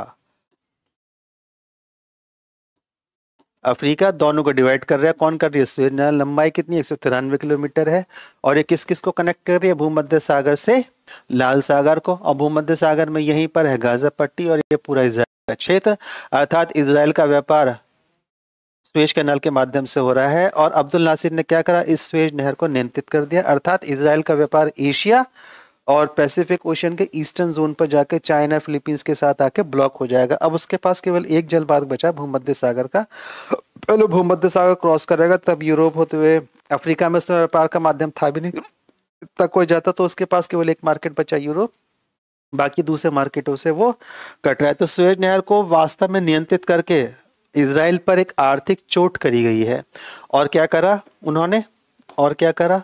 तो और क्या करा? स्टेट को अरब के, और जो तिरान स्टेट है, तिरान स्टेट, ये वाला स्टेट, और जो तिरान स्टेट है, तिरान स्टेट कहाँ पर है? यहाँ पर है तिरान स्टेट।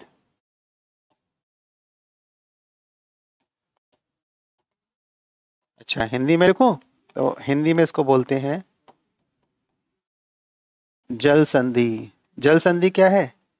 एक प्रकार का जल मार्ग है, और ये जल मार्ग क्या है? दो स्थलों के बीच में से निकलता हुआ, दो स्थल खंडों के बीच में से निकलता है जल मार्ग। ये देखिए जल मार्ग, दो स्थल खंड अफ्रीका और एशिया के मध्य से निकलता हुआ दो जलीय राशियों को, वाटर बॉडीज को आपस में जोड़ता है, इसलिए इसका नाम क्या बनाया गया? संधि। संधि करवाता है ये।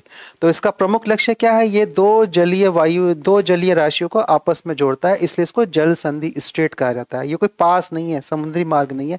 समुद्री मार्ग का एक प्रकार है, लेकिन इसका मेन लक्ष्य इसको डिफाइन करता है समुद्री मार्ग से जल संधि में, जब ये दो जल राशियों को आपस में संधि करवा के जोड़ देता है। ठीक है, तो तिरान स्टेट और स्वेज कैनाल, इनको आपस में, ये आपस में किस किस को जोड़ना है?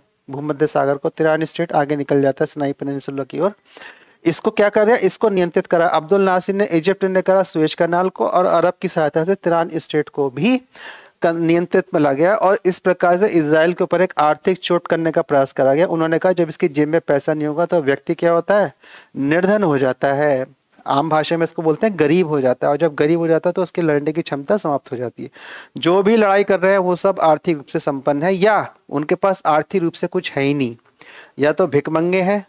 कम्युनिस्टों की तरह संघर्ष करो, इसलिए मजदूर को वो हमेशा लेबर क्लास को क्या करवाते हैं? संघर्ष करवाते रहते हैं। कम्युनिज्म की थोट विचार यह है कि जब तक लेबर क्लास भूखा रहेगा तब तक लड़ेगा, क्योंकि कम्युनिज्म सत्ता की जो प्राप्ति करता है वो संघर्ष के माध्यम से करता है। कम्युनिज्म जो सत्ता की प्राप्ति करता है वो वायलेंस के माध्यम से करता है। कम्युनिज्म सत्ता की प्राप्ति करता है वो हिंसक प्रदर्शन और हिंसक गतिविधियों के माध्यम से करता है। और व्यक्ति कब लड़ेगा? या तो व्यक्ति अपने संसाधन को पाने के लिए लड़ेगा, या व्यक्ति अपने संसाधन को खोने के लिए लड़ेगा। तो संसाधन संपन्न व्यक्ति हो जाता है, और जो संसाधन विहीन है वो गरीब या निर्धन व्यक्ति हो जाता है, और यह दोनों लड़ने का काम करते हैं। इसलिए आप देखेंगे कि जो भी मूवमेंट चलते हैं लड़ाई वाले, उसके जो लीडर्स होते हैं वो अपने आप में बहुत संपन्न होते हैं, जो लड़ रहे होते हैं वो कंगले, गरीब, भिखारी होते हैं, मलेच्छ होते हैं। आगे आइए। परिणाम स्वरूप युद्ध प्रारंभ, इजराइल की सेना ने पूर्ण सिनाई पेनिनसुला पर, सिनाई प्रायद्वीप पर अपना नियंत्रण स्थापित किया। बोले अच्छा, इतनी स्थिति, इतनी क्षमता, इतना दुस्साहस, बोले ये कैसे हो गया? बोले अब देखो परिणाम, एक्शन का रिएक्शन। इजराइल ने क्या करा? पूरा सिनाई पेनिनसुला ही अपने सैनिक नियंत्रण में ले लिया, और वर्ष 1957 में, एक वर्ष के बाद वो तभी हटा जब ये संधि हो गई। व्यापार उसका चलता रहा। अब व्यापार किसका हानि हुआ? इजिप्ट और अरब देशों का। वो अपना व्यापार चलाता रहा, उसने अपनी सेना वहां भेज दी, पूरा नियंत्रण ले लिया, व्यापार चलाता रहा, और तब हटी उसकी सेना जब ये लिखित सहमति हो गई कि दोनों जल राशियों में इजराइल के व्यापार को नहीं रोका जाएगा। वर्ष 1964 का समय आ गया है। वर्ष 1964 अर्थात 8 साल के बाद पीएलओ, पैलेस्टाइन लिबरेशन ऑर्गेनाइजेशन की स्थापना हुई थी। फिलिस्तीन लिबरेशन ऑर्गेनाइजेशन, मूल उद्देश्य क्या है? फिलिस्तीन लिबरेशन, फिलिस्तीन को लिबरेट करवाना है। और यहाँ पे फ्रीडम को नहीं शब्द यूज करा गया है, फिलिस्तीन फ्रीडम ऑर्गेनाइजेशन नहीं करा गया है, फिलिस्तीन लिबरेशन ऑर्गेनाइजेशन। अर्थात एन केन प्रकरण, हिंसक प्रदर्शन करिए, मारकाट करिए, जेनोसाइड करिए, एक्सोडस करवाइए, कुछ भी करिए, लेकिन स्वशासन स्थापित करिए, स्वतंत्रता नहीं, स्वशासन स्थापित करिए, स्वाधीन हो जाइए, लिबरेट हो जाइए, स्वाधीन, स्व के अधीन हो जाइए। ठीक है, तो फ्रीडम क्या होती है? फ्रीडम स्पॉन्सर्ड होती है, प्रायोजित होती है, किसके द्वारा? राज्य के द्वारा। और लिबर्टी क्या होती है? लिबर्टी इंडिविजुअल से निकलती है। स्वाधीन हो जाइए, स्वयं के अधीन हो जाइए, स्वतंत्र के माध्यम से। ठीक है, स्वाधीनता के माध्यम से। तो वर्ष 1964 पीएलओ की स्थापना उद्देश्य था हिंसात्मक क्रिया के द्वारा, देखिए हिंसात्मक क्रिया के द्वारा अपना देश वापस लेना। शांति अभी ठीक से स्थापित नहीं हो पाई थी। वर्ष 1967 अर्थात 3 साल के बाद 6 दिन का युद्ध प्रारंभ हुआ। इजराइल और फिलिस्तीन के इतिहास में सर्वाधिक चर्चित, सर्वाधिक महत्वपूर्ण सैन्य घटना और सैन्य क्षण है, जिसमें क्या हुआ? एक इजिप्ट, दूसरा जॉर्डन, इजिप्ट अर्थात सीरिया, जॉर्डन सीरिया, इजिप्ट अर्थात मिस्र, जॉर्डन, सीरिया, इराक, लेबनान और अन्य देशों, 5 प्रमुख देश और एक देश समूह ने मिलकर एक साथ किस पे करा? इजराइल पर आक्रमण कर दिया, और 6 दिन में ही इजराइल ने इनको धूल चटा दिया, इनको हरा दिया है। और अरब देशों की तुलना में अब प्रश्न ये उठा कि भाई अरब देश हैं, इजराइल के पास इतनी धन संपदा भी नहीं है, इतना मानवीय संसाधन भी नहीं है, फिर ऐसा क्या कारण रहा कि 5 देश स्पष्ट रूप से और एक छोटे छोटे देशों के समूह ने मिलकर भी इजराइल पर आक्रमण करा, तब भी 6 दिन के अंदर ही यह सब पराजित होकर अपना सरेंडर करके वापस आ जाते हैं। तो सदैव कमी नहीं, तब भी क्या कारण है कि इजराइल सदैव विजयी रहता है, तो ठीक है, इजराइल सदैव विजय रहता है, ये एक क्वेश्चन मार्क है, हम लोगों को सोचना पड़ेगा। इसलिए जितनी भी मिलिट्री स्टडीज होती हैं, सैन्य अध्ययन होते हैं, उसमें 6 दिन के युद्ध को पढ़ाया जाता है। भारत में भी 6 दिन के युद्ध का मिलिट्री अध्ययन में विशेष योगदान है। अब आ गया वर्ष 1970, ध्यान दीजिए, वर्ष 1956 क्या हुआ है, अब्दुल नासिर राष्ट्रपति बने, और वर्ष 1970 अब्दुल नासिर की हत्या हुई। बोले जिस उद्देश्य की पूर्ति के लिए आए थे वो तो आप कह ही नहीं रहे हो, और हमको पता है कि जो मुस्लिम्स होते हैं वायलेंट नेचर के होते हैं, अतिवादी प्रकृति के होते हैं। उस अतिवादी प्रकृति में उन्होंने अब्दुल नासिर की हत्या कर दी। और अब इजिप्ट के नए राष्ट्रपति बने हैं अनवर सदात, जो उस समय वहां के उपराष्ट्रपति थे, वो है अब इजिप्ट के नए राष्ट्रपति बने हैं अनवर सादात। अब इरा प्रारंभ होता है अनवर सादात का, ठीक है। ये हमने स्वेज कनाल की इंपॉर्टेंस देखी थी, आप इसे भूगोल के परिप्रेक्ष्य से भी देख सकते हैं। यूरोप और एशिया के मध्य एक महत्वपूर्ण व्यापारिक संबंधी मार्ग है। पर्यटन की वृद्धि, क्योंकि इसने व्यापारिक मार्ग की दूरी को 6000 किलोमीटर घटा दिया है। इसको इकोनॉमिक्स के पर्सपेक्टिव से भी देखिए, पर्यटन की दूरी इसने कम कर दी है, व्यापार की दूरी इसने कम कर दी। कितनी कम कर दी है, 6000 किलोमीटर तक कम कर दी है। तो उदाहरण के लिए ये उदाहरण एक समुद्र लघु द्रुत मार्ग के रूप में काम आया। हाइड्रोकार्बन का इसने विकास करा है, पर्यटन में वृद्धि करी, एम्प्लॉयमेंट जनरेशन हुआ, हाइड्रोकार्बन का विकास करा, इकोनॉमिक एनर्जी जनरेशन हुई, आर्थिक चक्र संचालन, आदान प्रदान, वस्तु सेवा के आदान प्रदान के माध्यम को इसने तीव्र कर दिया। और जब माध्यम तीव्र हो जाता है, जो डिसीजन मेकिंग तीव्र हो जाती है, जब डिसीजन मेकिंग तीव्र होती है तो अर्थव्यवस्था बहुत तेजी के साथ या गुणात्मक रूप से वृद्धि करती है। अब आ गया ये, ठीक है। तो हमने देखा रीजन ऑफ कॉन्फ्लिक्ट, और हमने कहा कि भैया इजराइल किसका युद्ध लड़ रहा है, तो इजराइल अपने अस्तित्व का युद्ध लड़ रहा है। जिन्होंने पिछले लेक्चर में इसको स्टडी नहीं किया था, उस लेक्चर में स्टडी कर लो। तो 5 कारण थे, और मैंने कहा था प्रत्येक देश उनको अलग अलग दृष्टिकोण से देखता है। जैसे भारत और पाकिस्तान के विषयों को भारत सिक्योरिटी के पर्सपेक्टिव से देखता है, जबकि पाकिस्तान उसी को डोमिनेंस के इशू से देखता है। इकोनॉमिक इंटरेस्ट का इशू यूक्रेन और रशिया के एग्जाम्पल दिया था। और सबसे महत्वपूर्ण इशू है आइडेंटिटी का इशू, और आइडेंटिटी के इशू में इजराइल इसको आइडेंटिटी इशू से देखता है, जबकि फिलिस्तीन इसको अगेन डोमिनेंस के रूप में देखता है, ठीक है। आ गया ये डिटेल अध्ययन में से करवा चुका हूँ, इसलिए इसको मैंने बहुत तेजी से रैपिडली वाइंड अप कर दिया है। अब क्या हुआ,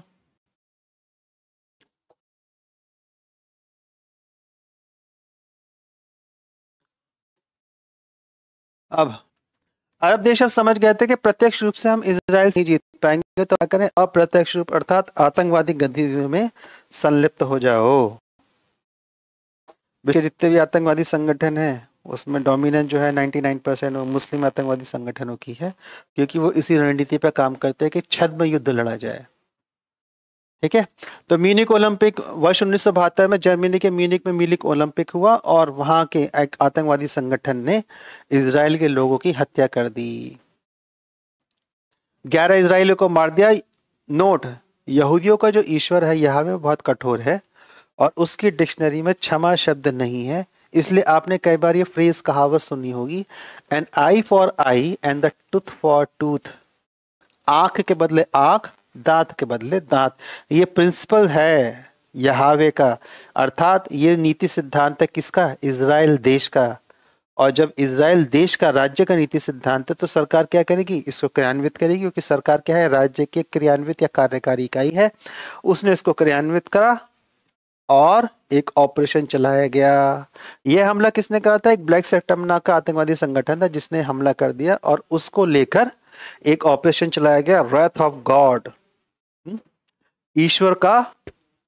एक तो होता है क्रोध, हिंदी में शब्द, और एक होता है प्रकोप, जब क्रोध बहुत भीषण हो जाता है, रैथ ऑफ गॉड, चेहरा लाल हो जाता है, जिसमें चंडी की कल्पना करी गई है हमारे यहाँ, तो वो है रैथ ऑफ गॉड, ईश्वर का प्रकोप। और वर्ष 1973 एक बार पुनः इजराइल एक और तथा दूसरी और मिस्र और सीरिया में एक साथ मिलकर आक्रमण कर दिया गया। एक 1956 में हुआ, जिसमें 6 दिन का, 1965 में 6 दिन का युद्ध चला, और उसके बाद आ गया वर्ष 1973 एक बार पुनः मिस्र और सीरिया ने इजराइल पर आक्रमण करा। इस बार मिस्र और सीरिया की सोच यही थी, इसमें इसको संयुक्त राष्ट्र का समर्थन, वो सोवियत यूनियन का अर्थात वर्तमान के रूस का समर्थन मिला है। सोच क्या थी, सोच यह थी कि भैया सुनो, हम दोनों साथ आ जाते हैं, बाकी जाए भाड़ में, हमारे जो जो क्षेत्र इजराइल ने ले रखे हैं, हम अपने अपने क्षेत्रों को सब मुक्त करवा ले रहे हैं, उसको स्वतंत्र करवा ले रहे हैं। इसको ध्यान में रखते हुए वर्तमान रूस और उस समय के सोवियत यूनियन की सहायता से वर्ष 1973 में इजराइल और मिस्र ने एक साथ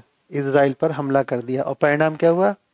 the result again was the same, Israel emerged as a victorious. Israel विजेता निकलकर बाहर की ओर आया, और परिणाम वही रहा। और वर्ष 1976, ठीक है, अब आ गया एक इंपॉर्टेंट घटना। क्या हुआ? समय आ गया वर्ष 1976, इजराइल ने एक ऑपरेशन करा थंडरबोल्ट। क्या था थंडरबोल्ट? इजराइल की एक फ्लाइट को एबडक्ट अपहत कर लिया गया, उसका अपहरण कर लिया गया, और अपहरण करके उसको ले जाया गया युगांडा। युगांडा मुस्लिम देश है। मैंने आपको बताया था कि अफ्रीका का जो विभाजन है, धार्मिक विभाजन देखेंगे तो उत्तरी अफ्रीका मुस्लिम का देश है और दक्षिणी अमेरिका मेजोरिटी से क्रिश्चियन का देश है। युगांडा एक देश पड़ता है इक्वेटर पर, जिससे लगा हुआ एक देश है केन्या, ठीक है, उसी पर है माउंट केन्या जो अफ्रीका की सेकंड हाईएस्ट पीक है। तो युगांडा एक देश था, वहां पर इजराइल की फ्लाइट को अपहरण करके ले गए, लेकिन इजराइल ने क्या करा? इजराइल ने चलाया ऑपरेशन थंडरबोल्ट। इस ऑपरेशन को जो लीड कर रहे थे उनका नाम था जोनाथन जोनाथन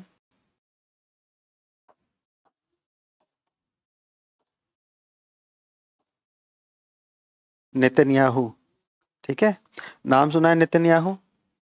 और नाम, अब ये नाम ध्यान रखें, जोनाथन नेतन्याहू। तो इस समय जो इजराइल के प्रधानमंत्री हैं बेंजामिन नेतन्याहू, ये उनके बड़े भाई थे जो इजराइल की सेना में एक मिलिट्री ऑफिसर थे, और इस ऑपरेशन को वही कमांड कर रहे थे। ऑपरेशन बहुत सक्सेसफुल रहा, कोई कैजुअलिटी नहीं हुई, केवल बस जोनाथन नेतन्याहू की कैजुअलिटी हुई। और इस कैजुअलिटी के कारण हुआ तो ये था कि इस ऑपरेशन में केन्या की सहायता से युगांडा में ऑपरेशन करके सारे सिविलियंस को वहां से एयरलिफ्ट करवाया गया और सुरक्षित भाव के साथ या सुरक्षित रूप से उनको इजराइल लाया गया। लेकिन इसमें जोनाथन नेतन्याहू की मृत्यु हो गई, और इस कारण से वो उस समय उस राष्ट्र के हीरो बन गए। और राष्ट्र के हीरो बने तो उनको इतनी पब्लिसिटी मिली, इतनी पब्लिसिटी मिली कि उसी पब्लिसिटी पर राइड होकर उनके छोटे भाई बेंजामिन नेतन्याहू कुछ समय बाद पॉलिटिक्स में उतरते हैं और लॉन्गेस्ट सर्विंग प्रधानमंत्री हैं इजराइल के, जो आज भी इजराइल के प्रधानमंत्री हैं लिकुड पार्टी से, ठीक है। तो 1976 में हुआ ऑपरेशन थंडरबोल्ट, और 1972 म्यूनिक ओलंपिक जो हुआ था उसको लेके चला था ऑपरेशन व्रेथ। ये ध्यान रखिएगा, व्रेथ ऑफ गॉड। नेक्स्ट नेक्स्ट क्या हुआ? तो नेक्स्ट ये हुआ, क्या हुआ? नेक्स्ट स्लाइड आ गई, और क्या हुआ आगे बढ़िए।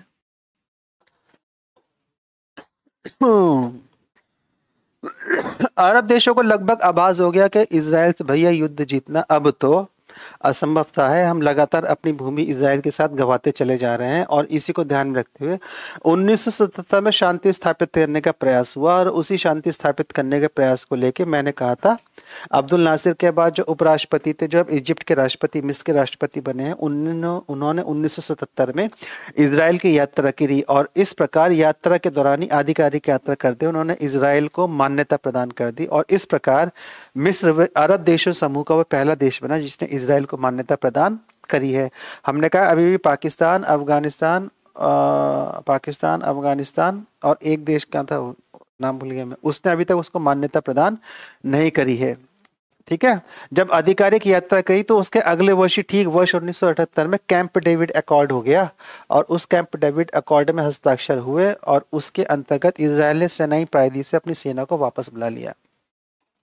पहली बात, कैंप डेविड अकॉर्ड में सिनाई प्रायद्वीप से सेना को अपनी वापस बुला लिया। और दूसरी बात उसमें सहमति ये बन गई कि जो गाजा बेल्ट है और जो वेस्ट बैंक है, हम इस पर बातचीत करने के लिए सहमत हैं। इन दो घटनाओं क्रम में 1977 में आधिकारिक विजिट हुआ और 1978 में कैंप डेविड अकॉर्ड हो गया। कैंप डेविड अकॉर्ड में सिनाई प्रायद्वीप से सेनाओं को वापस ले लिया गया है, और इजराइल ने यह भी कह दिया कि ठीक है, हम गाजा पट्टी और वेस्ट बैंक पर आपसे बात करेंगे। ये दो बातें भी विश्व स्तर पर बहुत बड़े स्तर पे गई, और इतने बड़े स्तर पे गई कि इन दोनों को अगले वर्ष संयुक्त रूप से नोबेल शांति पुरस्कार दे दिया गया, ठीक है। नोबेल शांति पुरस्कार वर्ष 1978 का इन दोनों को दे दिया गया, बेगिन और सदात। जबकि हमने जिस संगठन का नाम पढ़ा था, हगाना, अगर ना जो हमने आतंकवादी संगठन पढ़ा था उसकी स्थापना बेगिन के द्वारा की गई थी, और बेगिन अब इजराइल के प्रधानमंत्री बन रहे थे इसी पूरे घटनाक्रम में। तो वर्ष 1980 इजराइल के प्रधानमंत्री बेगिन ने इजराइल की ओर से घोषणा कर दी, लेकिन 2 साल बाद इनकी बुद्धि फिर पलटी और एक कांड कर गए। और इन्होंने क्या घोषणा कर दी? इजराइल की ओर से घोषणा कर दी कि यरूशलेम इजराइल की राजधानी होगी। अभी तक इजराइल अंतर्राष्ट्रीय सिटी था, एक अंतर्राष्ट्रीय नगर था, यूएन के अंतर्राष्ट्रीय चार्टर प्रपत्र अधिघोषणा के अनुसार।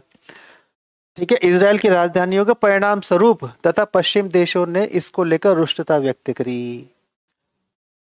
ठीक है, जब उसको अंतर्राष्ट्रीय राजधानी घोषित कर देगा यरूशलेम को, तो अरब देशों के साथ साथ अरब देशों ने तो उसका मुखर विरोध करा ही, भारत ने भी इसका विरोध करा। लेकिन समस्या वहां आ गई जब पश्चिमी देश समूह ने भी इसको लेकर अपनी रुष्टता व्यक्त कर दी। इस कारण से बेगिन ने अपने जो मतलब बड़बोलापन था, जो बातचीत वो कर रहे थे, जो अपने शब्द थे, उनको थोड़ा विराम दिया और ये परिस्थितियां वहीं की वहीं रुक गई।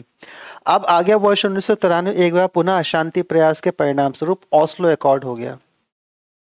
ठीक है, ओस्लो अकॉर्ड हुआ जिसके अंतर्गत पीएलओ ने इजराइल को और इजराइल ने पीएलओ को मान्यता दे दी। हमने कहा था इजराइल पीएलओ की स्थापना कब हुई है? तो पीएलओ की स्थापना हुई है वर्ष 1964 में, हम पढ़ चुके हैं इसको।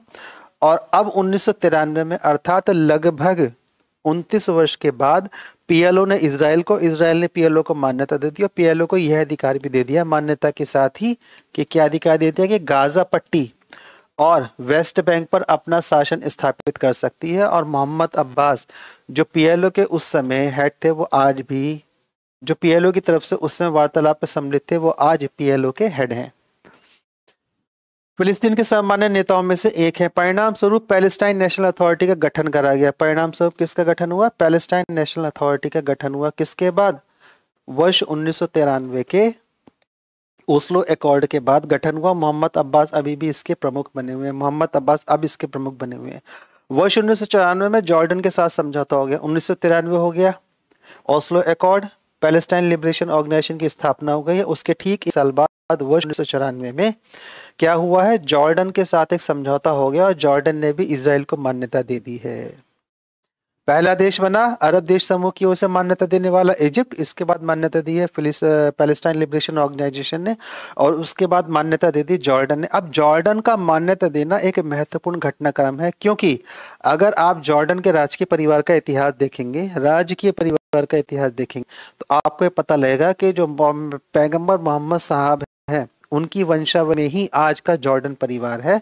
अर्थात उनको उनकी वंशावली का सीधा वंशज माना जाता है, और उनमें से कोई भी बुर्का या हिजाब नहीं पहनता है। तो वर्ष 19 सब कोट सूट बूट में रहते हैं अपने आराम से, महिलाएं भी अपने आराम से आम साधारण वस्त्रों में रहती हैं। जॉर्डन के साथ में समझौता हो गया और जॉर्डन में भी इजराइल को मान्यता दे दी गई है। जॉर्डन वह देश है जिसके आधिपत्य में अभी भी यरूशलेम की व्यवस्था या विवादित स्थल की व्यवस्था चलती है, जहाँ पर जॉर्डन का वक्फ बोर्ड जॉर्डन की सहायता से उसका शासन और प्रशासन देखता है, और वहाँ की सुरक्षा व्यवस्था जॉर्डन की पुलिस संभालती है। किसकी? अलग सा मस्जिद कंपाउंड की, हरम अल शरीफ की, जहां पे तीनों धर्मों का विवाद चल रहा है। नेक्स्ट, शांति प्रयास इजराइल की ओर से बड़े स्तर पे किए जा रहे थे, जिससे इजराइल के एक वर्ग में असंतोष की भावना ने जन्म ले लिया। अब ध्यान दीजिए, जो लड़ने वाली जाति होती है ज्यादा शांति प्रयास करती नहीं है। जो संघर्ष के साथ अपने विषयों को, अधिकारों को ले होते हैं, उन्हें ज्यादा शांति प्रयास समझ में आते नहीं।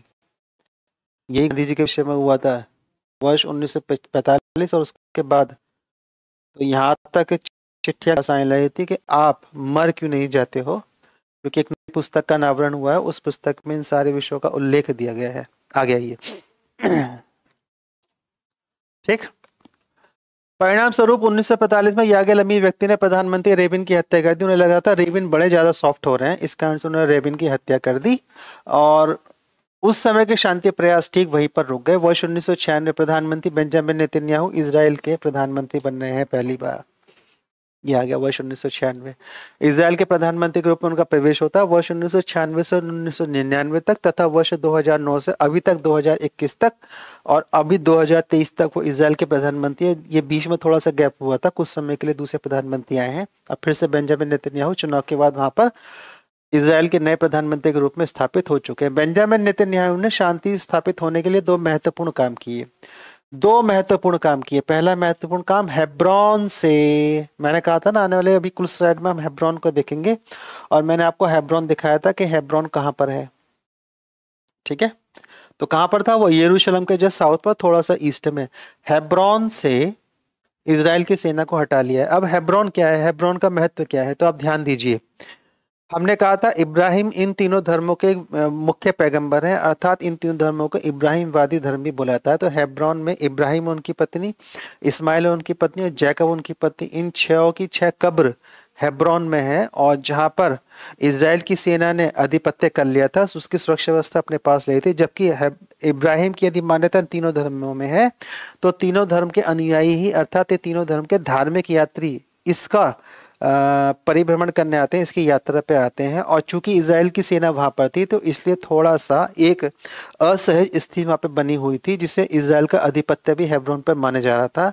तो अपनी छवि को ठीक करने के लिए इजराइल ने प्रधानमंत्री बेंजामिन नेतन्याहू के शासनकाल में हेब्रोन से अपनी सेना को वापस बुला लिया। तथा दूसरा महत्वपूर्ण काम यह कहा कि उन्होंने फिलिस्तीन नेशनल अथॉरिटी का गठन हुआ, और फिलिस्तीन नेशनल अथॉरिटी का जो गठन हुआ था उसमें उन्होंने फिलिस्तीन नेशनल अथॉरिटी को सारे अधिकार दे दिए, और उसके साथ ही उन्होंने डिक्लेरेशन भी दे दी एक प्रकार से कि देखो अब इजराइल आपके कार्य क्षेत्र में हस्तक्षेप नहीं करेगा। वर्ष आ गया 1999, जब बेंजामिन नेतन्याहू प्रधानमंत्री के पद से हटते हैं, और इस समय यहूद बराक लेबर पार्टी की ओर से इजराइल के प्रधानमंत्री बने। बेंजामिन नेतन्याहू लिकुड पार्टी से हैं और यहूद बराक लेबर पार्टी की ओर से अब इजराइल के प्रधानमंत्री बन रहे हैं। और इसी के साथ ही वर्ष 2000 में कैंप डेविड एकॉर्ड सम्मेलन आयोजित करा गया, और इस बार पूरे विश्व को आशा थी कि इस बार ये शांति प्रयास सफल होगा और वैश्विक स्तर पर यहाँ पर शांति स्थापित हो जाएगी। तो उस कैंप डेविड एकॉर्ड को लीड कर रहे हैं बिल क्लिंटन, यहूद बराक, इजराइल के प्रधानमंत्री यासिर अराफात, फिलिस्तीन नेशनल अथॉरिटी के जो उस समय हेड थे, वो उसको लीड कर रहे हैं। और यहूद बराक ने इस सम्मेलन में प्रस्ताव किया कि क्या प्रस्ताव किया? नंबर 1, आप गाजा पट्टी 100% ले लीजिए, वेस्ट बैंक का 90% क्षेत्र भी फिलिस्तीन के पास रहेगा। ठीक है, और इसके साथ उन्होंने तीसरा सुझाव दिया कि यरूशलेम एक साझा राजधानी हो जाए तो कितना बढ़िया रहेगा। यरूशलेम एक साझा राजधानी होगी और फिलिस्तीन राज्य की स्थापना होने पर हम उसको मान्यता दे देंगे। 4 बातें कही। बोले गाजा पट्टी 100% ले लो, फिलिस्तीन का क्षेत्र 90% आपका है, इजराइल यरूशलेम को हम एक संयुक्त राजधानी बनाएंगे। किस किस की? इजराइल और फिलिस्तीन की। और चूंकि जब ये बात हो जाएगी तो आपको इजराइल देश स्थापित करना होगा, और जब आप इजराइल देश स्थापित करोगे तो इजराइल उसको मान्यता दे देगा। जब आप फिलिस्तीन देश स्थापित कर दोगे तो इजराइल देश उसको मान्यता दे देगा। संपूर्ण विश्व को आशा थी कि समझौता इस बार हो जाएगा, लेकिन अंतिम क्षणों में किसी कारणवश समझौता नहीं हो पाया, और दोनों पक्षों ने एक दूसरे का आरोप लगाकर बातचीत को असफल बना दिया। ये ठीक उसी प्रकार से था कि जैसे भारत में आगरा समिट फेल हो गया था, लास्ट में पाकिस्तान ने भारत को ब्लेम करा, भारत ने पाकिस्तान को ब्लेम करा, और परवेज मुशर्रफ जो अपनी पत्नी के साथ यहाँ आए थे, फिर वो पाकिस्तान के लिए वापस चले गए। ठीक है, आगे देखिए। अरे भाई, हो जा भाई, थैंक यू भाई। वर्ष 2000 का पुनः हुआ प्रयास हुआ, जो लिक्विड पार्टी से प्रधानमंत्री एरियल शेरॉन, लिक्विड पार्टी से बेंजामिन नेतन्याहू, उसी पार्टी से प्रधानमंत्री एरियल शेरॉन। और आपको ध्यान हो तो एरियल शेरॉन वह प्रधानमंत्री है जिन्होंने भारत की आधिकारिक यात्रा भी करी थी। एरियल शेरॉन गाजा पट्टी से सेना को वापस बुला लिया। पहला काम क्या करा? गाजा पट्टी से सेना को वापस बुला लिया, और दूसरा गाजा पट्टी पूर्ण रूप से फिलिस्तीन नेशनल अथॉरिटी को सौंप दी, बोले ले लो। और कैंप डेविड एकॉर्ड में भी यही हुआ था ना कि गाजा पट्टी पूर्ण रूप से आप ले लो, आप इसका शासन और प्रशासन देखिए। इसके साथ ही विवादास्पद निर्णय भी एरियल शेरॉन ने कर दिया। हर कोई अपने साथ एक सप्लीमेंट्री कॉन्ट्रोडिक्शियल डिसीजन लेके आता है। विवादास्पद निर्णय भी एरियल शेरॉन ने कर दिया। और हमने जो ग्रीन लाइन डिस्कस करी थी भारतीय एलओसी के परिप्रेक्ष्य में उदाहरण देते हुए, अब उस ग्रीन लाइन के ऊपर एरियल शेरॉन कह रहे हैं कि मैं बाड़ लगाऊंगा।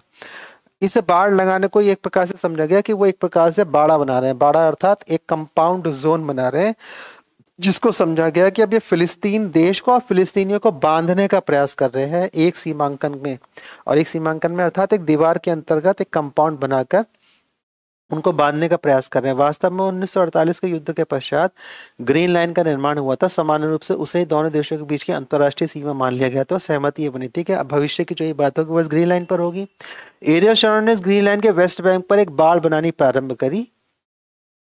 यह कुछ ऐसा प्रतीत हो रहा था कि फिलिस्तीन को एक सीमा के अंदर बांधा जा रहा था। विषय संयुक्त राष्ट्र महासभा के पास गया और विषय संयुक्त राष्ट्र महासभा में गिर गया और इस प्रकार से इजराइल को अपने पैर पीछे की ओर खींचने पड़े। वर्तमान विषय का विवाद एक यह भी है, वर्तमान में जो विषय विवाद चल रहा है उसमें विवाद एक यह भी है कि जो फिलिस्तीन नेशनल अथॉरिटी है उसमें दो प्रशासन समूह काम कर रहे हैं। मैंने आपको पहले ही बताया था, फिर बता दे रहा हूँ।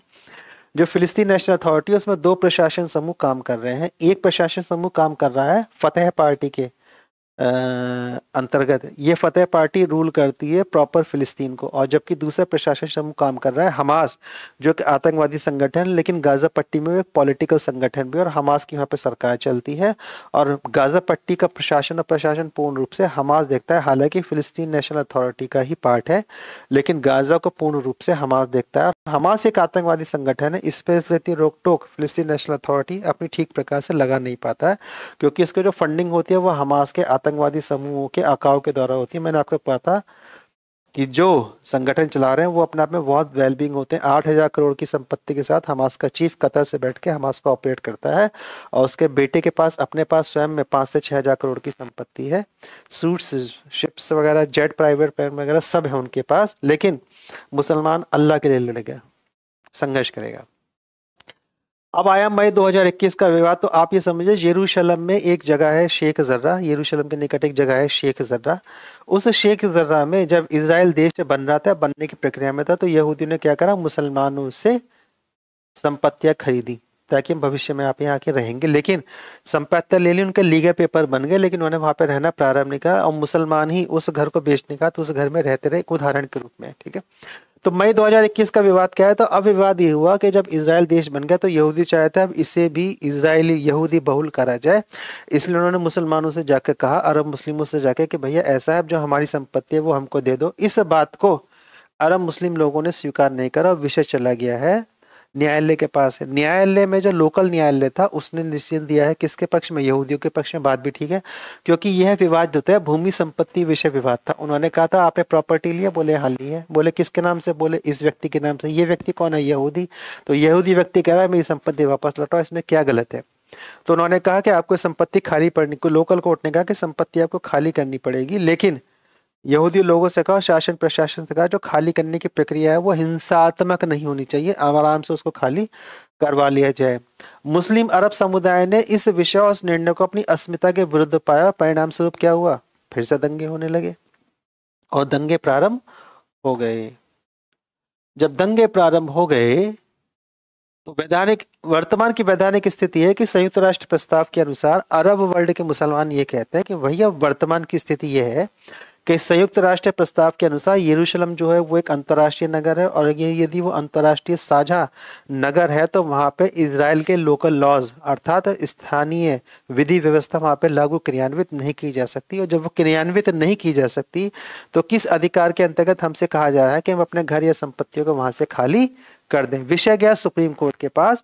सुप्रीम कोर्ट इस पर अपना डिसीजन देने ही वाला था, इजराइल का डिसीजन देने वाला था, लेकिन अरब मुस्लिम समुदाय के अंतर्गत ये भ्रांति फैला दी गई है कि निर्णय जो आ रहा है वो हमारे विरोध में आ रहा है। और जैसे ये भ्रांति फैली फिर से क्या हुआ, फिर से दंगे होने लगे। तो फिर से वहां पे बड़े स्तर पर दंगे प्रारंभ हो गए और यही मूल विषय बना 2021 के विवाद का। इसके साथ एक विवाद इसमें और जोड़ा गया। यहाँ पे इजराइल सरकार की या इजराइल प्रशासन की थोड़ी त्रुटि मैं इसलिए कहूंगा कि जो विजय दिवस मनाता है इजराइल 9 मई को, उस विजय दिवस का एक उत्सव प्रोसेशन निकलता है, उत्सव जुलूस निकलता है। तो इस बार अनुमति दे दी गई थी कि वह जुलूस शेख जर्रा अर्थात मुस्लिम बाहुल्य क्षेत्र से होकर आप निकाल सकते हैं। ये एक प्रकार से थोड़ी चिढ़ाने वाली प्रक्रिया थी और इस चिढ़ाने वाली प्रक्रिया के परिणाम स्वरूप सुप्रीम कोर्ट का डिसीजन हमारे विपक्ष में आने वाला है। एक ये भ्रांति और दूसरा कि इन्होंने क्यों अनुमति दे दी है, फिर से हमारी अस्मिता पर प्रश्न उठा रहे हैं। इन दोनों कारणों से वर्ष 2021 में मई का विवाद हुआ जिसे शेख जर्रा विवाद भी या वर्ष मई 2021 का विवाद भी कहा जाता है। ठीक, अब देखिए, अब ये पूरा इतिहास हो गया वर्ष 2021 का। इसके बाद अब वर्तमान का विषय क्या है, तो वर्तमान का विषय यह है कि इसराइल के ऊपर 7 अक्टूबर को, वर्तमान का विषय चूंकि आप सबके संज्ञान में, तो मैं इसको बहुत संक्षिप्त में लेके चल रहा हूँ। तो 7 अक्टूबर को इसराइल के ऊपर 5 रॉकेट हमास की ओर से दागे गए। हमास क्या है? फिलिस्तीन नेशनल अथॉरिटी में एक वह समूह है जो गाजा पट्टी को कंट्रोल करता है, और यह एक आतंकवादी है, अतिवादी समूह है। तो उसने क्या करा? ऑपरेशन अल अक्सा फ्लड। अल अक्सा क्या है? हरम अल शरीफ की वह मस्जिद जहाँ पे पैगंबर मोहम्मद साहब ने नमाज पढ़ी थी। इसलिए संपूर्ण विश्व में तीसरी सबसे महत्वपूर्ण मस्जिद मुस्लिम समुदाय के लिए है, तो उसी का नाम है अल अक्सा। धर्म के आधार पर उन्होंने रॉकेट लॉन्च कर दिए हैं। कितने? 5,000। ऑपरेशन को नाम दिया गया ऑपरेशन अल अक्सा फ्लड, अर्थात हम रॉकेटों की बाढ़ लगा रहे हैं। बाढ़ कितने रॉकेटों की लगी है? फ्लड 5 रॉकेट की फ्लड लगी है। कितने लोग मरे? कई सौ लोग मर गए। फिर क्या हुआ? आतंकवादी हर प्रकार से बाई एयर मोड और बाई लैंड मोड इसराइल में उतार दिए गए हैं, और वहां पे लगभग 1400 इसराइलियों को मार दिया गया है, और 2000 से ऊपर इसराइलियों को क्षतिग्रस्त करके 250 से 300 इसराइलियों को किडनैप करा गया है। ये ऑफिशियल स्टेटमेंट है। अनऑफिशियल स्टेटमेंट यह है इसराइल की ओर से कि इन्होंने इससे अधिक लोगों को किडनैप करा है, और वहां की डिफेंस फोर्सेस के जो महिला वो थी स्पोक पर्सन, वहाँ के डिफेंस फोर्स की जो स्पोक पर्सन थी, उन्होंने कहा था कि इसराइल में हमास के आतंकवादी आए हैं, और जो जन्मजात बच्चे हैं या जो 5 वर्ष तक के बच्चे जो डायपर्स लाए घूम रहे थे, उन्होंने डायपर्स उतार उतार के उनके लिंग को चेक करा है, ध्यान दिया है कि लड़का है या लड़की। लड़का है तो उसको मार दिया गया, और लड़की है तो उसको अपने साथ ले गया कि हमारे इन फ्यूचर में सेक्स स्लेव का काम करने वाली है। इस प्रकार से इन आतंकवादियों ने वहाँ पे बच्चों को किडनैप करा है। ठीक है, तो इसी को ध्यान में रखते हुए इसराइल ने क्रिया की प्रतिक्रिया दी है, क्योंकि मैंने आपको बताया कि इसराइल इसको क्या मानता है। तो इसराइल इसको अस्तित्व पे संकट का विषय मानता है। इसराइल इसको क्या मानता है? इसराइल इसे अपने अस्तित्व पे संकट का विषय मानता है। जब ये संकट का विषय मानता है तो इसराइल इसकी प्रतिक्रिया देगा आइडेंटिटी इशू। इसराइल इसको क्या मानना है? अपने ऊपर एक आइडेंटिटी इशू मानना है कि अगर भैया ये नहीं हुआ तो हमारा तो अस्तित्व समाप्त हो जाएगा। और हमने डिटेल में डिस्कस करा था संप्रभुता क्या होती है, तो यहाँ पे एक्चुअली संप्रभुता का क्लॉज लग रहा है। यहाँ पे एक्चुअली संप्रभुता का क्लॉज लग रहा है। उसी को ध्यान में रखते हुए इसराइल ने एक ऑपरेशन लॉन्च करा है। ऑपरेशन का नाम है आयरन सॉर्ड। ऑपरेशन का नाम है ऑपरेशन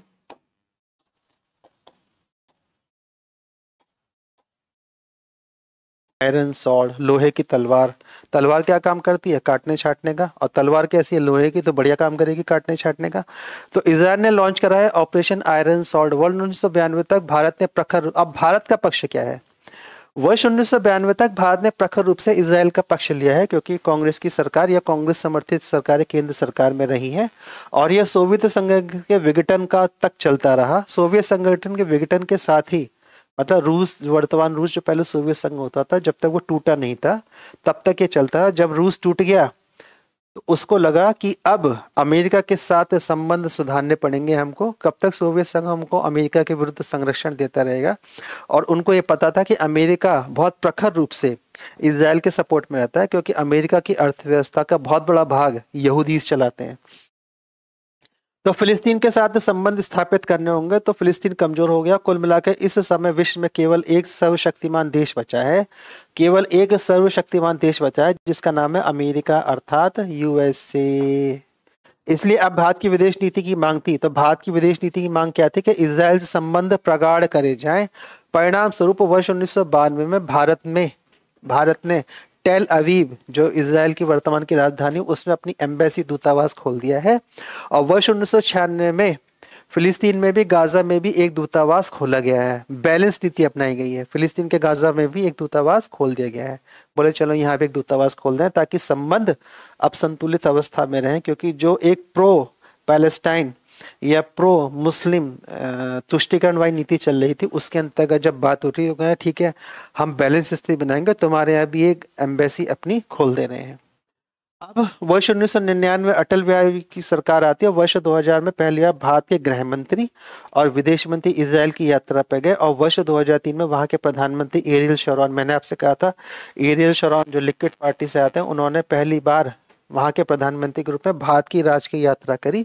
वर्ष 2004 से 14 तक पुनः भारत सरकार का पक्ष फिलिस्तीन के समर्थन में रहा, क्योंकि इस समय वर्तमान में मनमोहन सिंह जी, भारत माननीय सम्माननीय मनमोहन सिंह जी भारत के प्रधानमंत्री रहे। महमूद अब्बास ने भारत की राजकीय यात्रा पे इस समय अवधि में 4 बार आए। 2014 से पुनः भारत इजराइल के पक्ष में किंतु संतुलन बना हुआ है। वर्ष 2017 में फिलिस्तीन अथॉरिटी के प्रमुख अब्बास पुनः भारत की यात्रा में आए और ध्यान दीजिए इस समय भारत के प्रधानमंत्री कौन है, तो वर्तमान प्रधानमंत्री नरेंद्र मोदी हैं।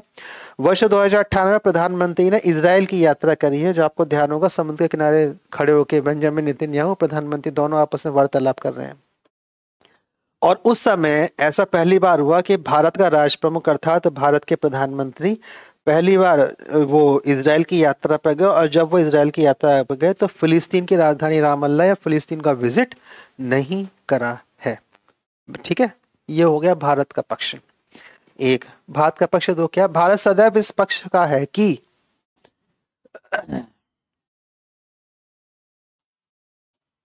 भारत सरकार सदैव इस पक्ष है कि दो राज्य सिद्धांत नीति, two state theory, two state theory, two state theory के द्वारा ही इस समस्या का समाधान निकल सकता है, जहां पर फिलिस्तीन तथा इजराइल दोनों को ही इस तथ्य को स्वीकार करना होगा। क्या तथ्य स्वीकार करना होगा कि किसी भी राज्य के अस्तित्व को समाप्त नहीं किया जा सकता। इजराइल फिलिस्तीन को समाप्त नहीं कर सकता और फिर इजराइल भी और फिलिस्तीन भी इजराइल के अस्तित्व को समाप्त नहीं कर सकता, क्योंकि प्रयास तो फिलिस्तीन ने बहुत बार कर लिए लेकिन समाप्त तो वो हुआ नहीं है। यदि ऐसा है तो सह अस्तित्व के साथ अर्थात कोएग्जिस्ट के साथ ही दोनों राज्यों को एक दूसरे के साथ रहना होगा। तो यहाँ पर काम कौन करेगा, अंतरराष्ट्रीय वैश्विक राजनीतिक समुदाय, अंतरराष्ट्रीय वैश्विक राजनीतिक समुदाय, ये मल्टीलेटरल बायलेटरल द्विपक्षीय बहुपक्षीय जो राजनीतिक वार्तालाप चलते हैं और बड़े बड़े संगठन काम करते हैं। अंतरराष्ट्रीय संस्था जैसे कि यूएनओ हस्तक्षेप के माध्यम से, सहयोग के माध्यम से, समन्वय अर्थात इंटरफेरेंस, कॉपरेशन एंड कोऑर्डिनेशन के आधार पर इस समस्या का समाधान निकाल सकते हैं। ऐसा होना चाहिए, यह पक्ष सदैव भारत का रहा है। और मैंने कहा था भारत ने सदैव अपना संतुलन बना के रखा है। तो भारत ने संतुलन कैसे बनाया कि भारत ने इस समय इस विवाद को एक आतंकवादी घटना किस पे माना है, इजराइल पे माना है। इजराइल के विरुद्ध जो वोटिंग हुई थी भारत उससे एब्सटेन कर गया था, लेकिन उसने बाइफर्केशन करते हुए हमास को आतंकवादी ग्रुप के रूप में पृथक करा है और फिलिस्तीन को जो फतेह पार्टी के अंतर्गत अपनी शासन व्यवस्था चला है उसको अलग करा है और मानवीय सहायता वहां पर और गाजा पट्टी में फिलिस्तीन के अधिकार क्षेत्र के आधार पर वहां पर पहुंचाई गई है। तो इस समय वर्तमान सरकार ने भी अपना बैलेंस स्थापित करा है, लेकिन तार्किक तर्क के आधार पर वर्तमान सरकार ने अपने विषयों को रखते हुए इस विषय को बैलेंस करने का प्रयास करा है। तो कुल मिला के भारत का पक्ष यह है कि अंतर्राष्ट्रीय वैश्विक समुदाय, अंतर्राष्ट्रीय संस्थाएं, हस्तक्षेप, सहयोग और स्टॉप स्ट्रीमिंग। ठीक है, अंतर्राष्ट्रीय वैश्विक राष्ट्रीय समुदाय, अंतर्राष्ट्रीय संस्थाएं, हस्तक्षेप, सहयोग, समन्वय के आधार पर इस समस्या का समाधान निकालना चाहिए, ऐसा भारत का पक्ष रहा है। ठीक है, यह है भारत का पक्ष। अब अगर यह सब कुछ स्पष्ट हो गया है